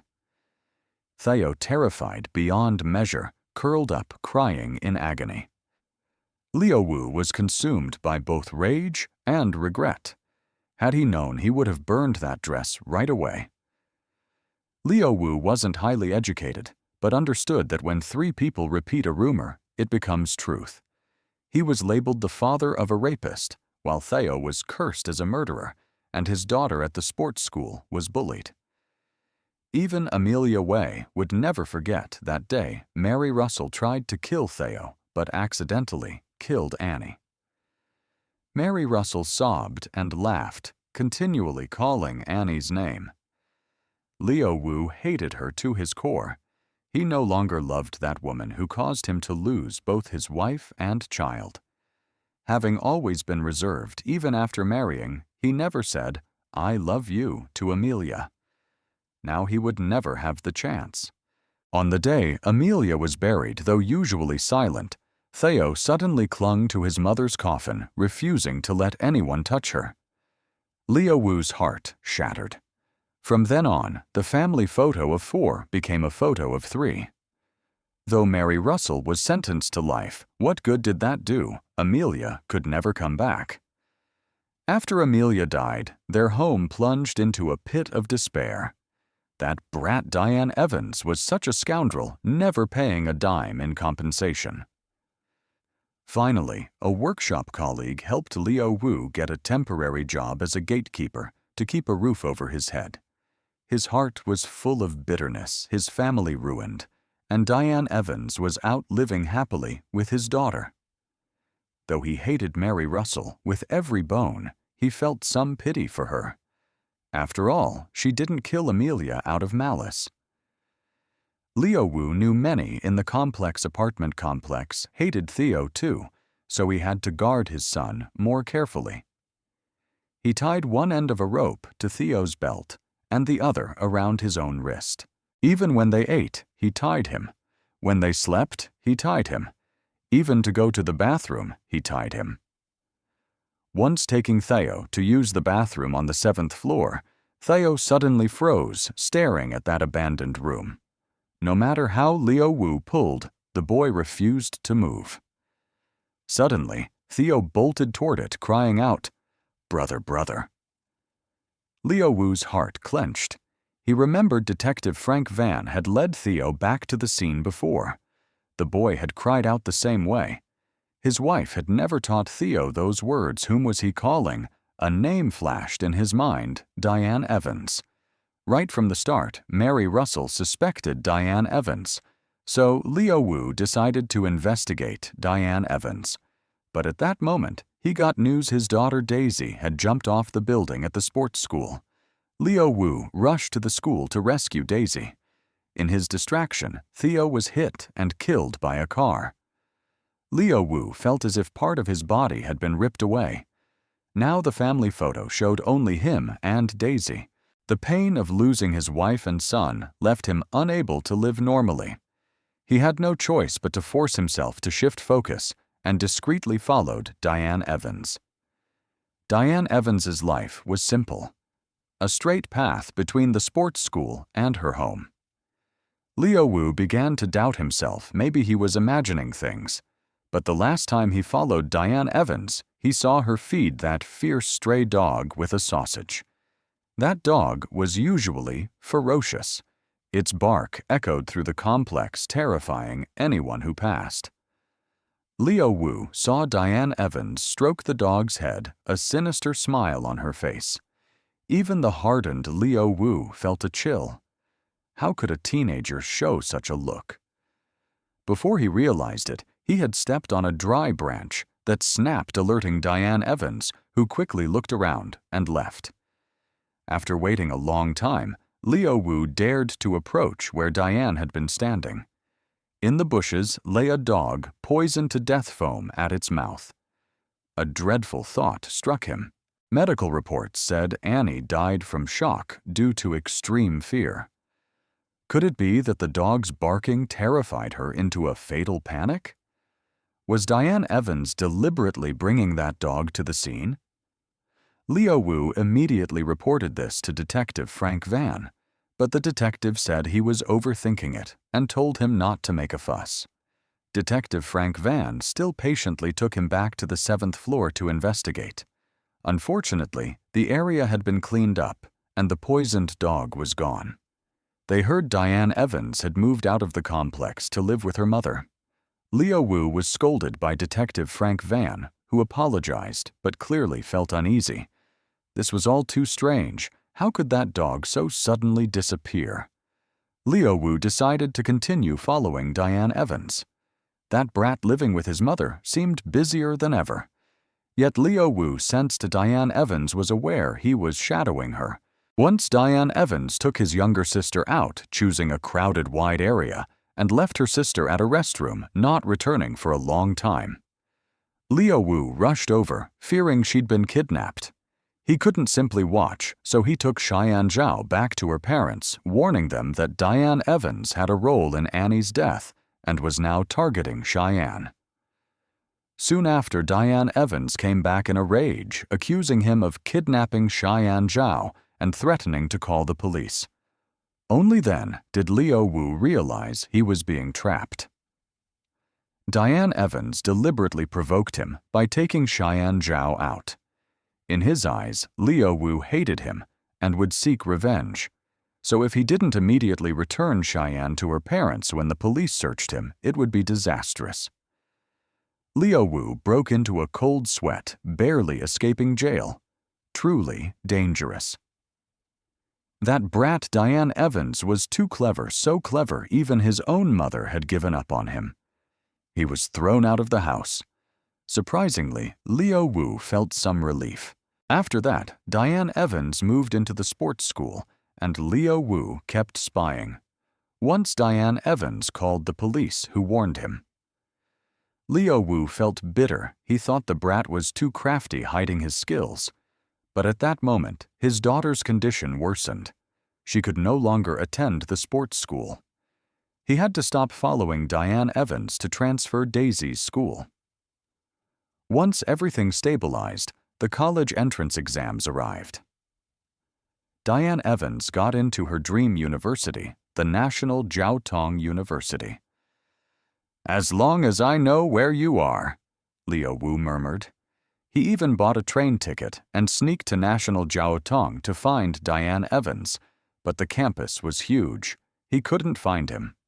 Just as he got a clue, he heard from his hometown that his daughter had dropped out of school because rumors at her school said her father and brother were rapists and murderers. Unable to bear the pressure, she refused school. Leo Wu finally realized he had been so absorbed in his sorrow and focused on finding Diane Evans that he neglected his own daughter. He rushed home to find her, but she had been led astray by gangsters and refused to return to school. Leo Wu felt exhausted. He realized how useless he was. He couldn't accomplish anything. At his wits' end, he knelt and begged his daughter to go back to school. She cried and agreed, but the next day she ran off with the gangsters. How could his daughter, once an outstanding student, end up like this? He searched everywhere for her. Father and daughter struggled for nearly half a year, until finally she relented and returned to school. During summer break, Leo Wu snuck to National Jiao Tong. He learned Diane Evans argued with his mother and was staying on campus. But when he arrived at Jiao Tong, he found out Diane Evans had dropped out. Returning to his hometown to investigate, he heard worse news: Diane Evans had transferred his household registration and vanished completely. Leo Wu immediately sensed that Brat was deliberately evading him. From then on, for over 10 years, Leo Wu never saw Diane Evans again, nor heard any news. Could that brat be dead? 5 years ago, Leo Wu watched entertainment news on TV and saw that celebrity Tony Chang married someone in the industry named Truk Huang Duong. Tony Chang was that girl from his old complex now, so famous, married to a top star. Through that, Leo Wu realized that Truk Huang Duong was Diane Evans, the one he had been searching for all those years. He had changed his name. No wonder he couldn't find him. Now, Diane Evans was a renowned doctor, and finding his workplace wasn't easy. Leo Wu once again decided he wanted to reach out to that brat. He booted up a computer at an internet cafe, searching for any information on Diane Evans, and discovered he was still linked to that medical malpractice incident. Damn, it turned out to be little Kevin. He had been living in the old complex and was quite close to Tony Chang. Leo Wu returned to his old home planning to visit little Kevin's house for answers. But upon asking, he was shocked. Initially, the hospital compensated little Kevin 800,000 yuan, but because she had taken out black market loans for cosmetic surgery, she owed over 1.3 million yuan. Little Kevin, from a single-parent family, had her mother sell their home to pay off those debts. Leo Wu felt something was off. He ambushed Diane Evans again, outside the hospital, secretly following, only to see him in a back alley, meeting with a man.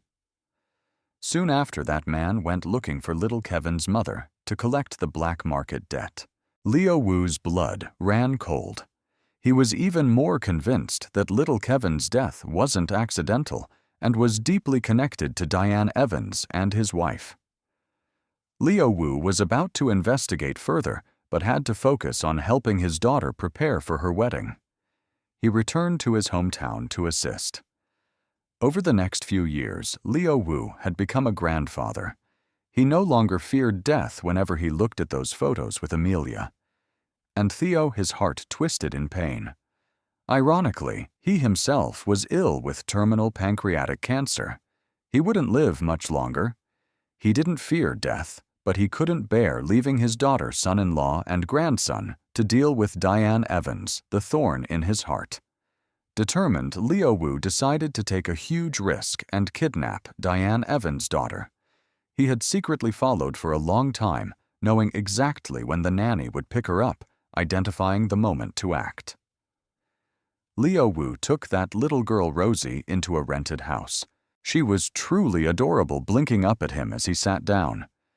"Grandpa, are you sick? Why do you keep coughing?" Leo Wu could not bear to hurt the child. He smiled without answering.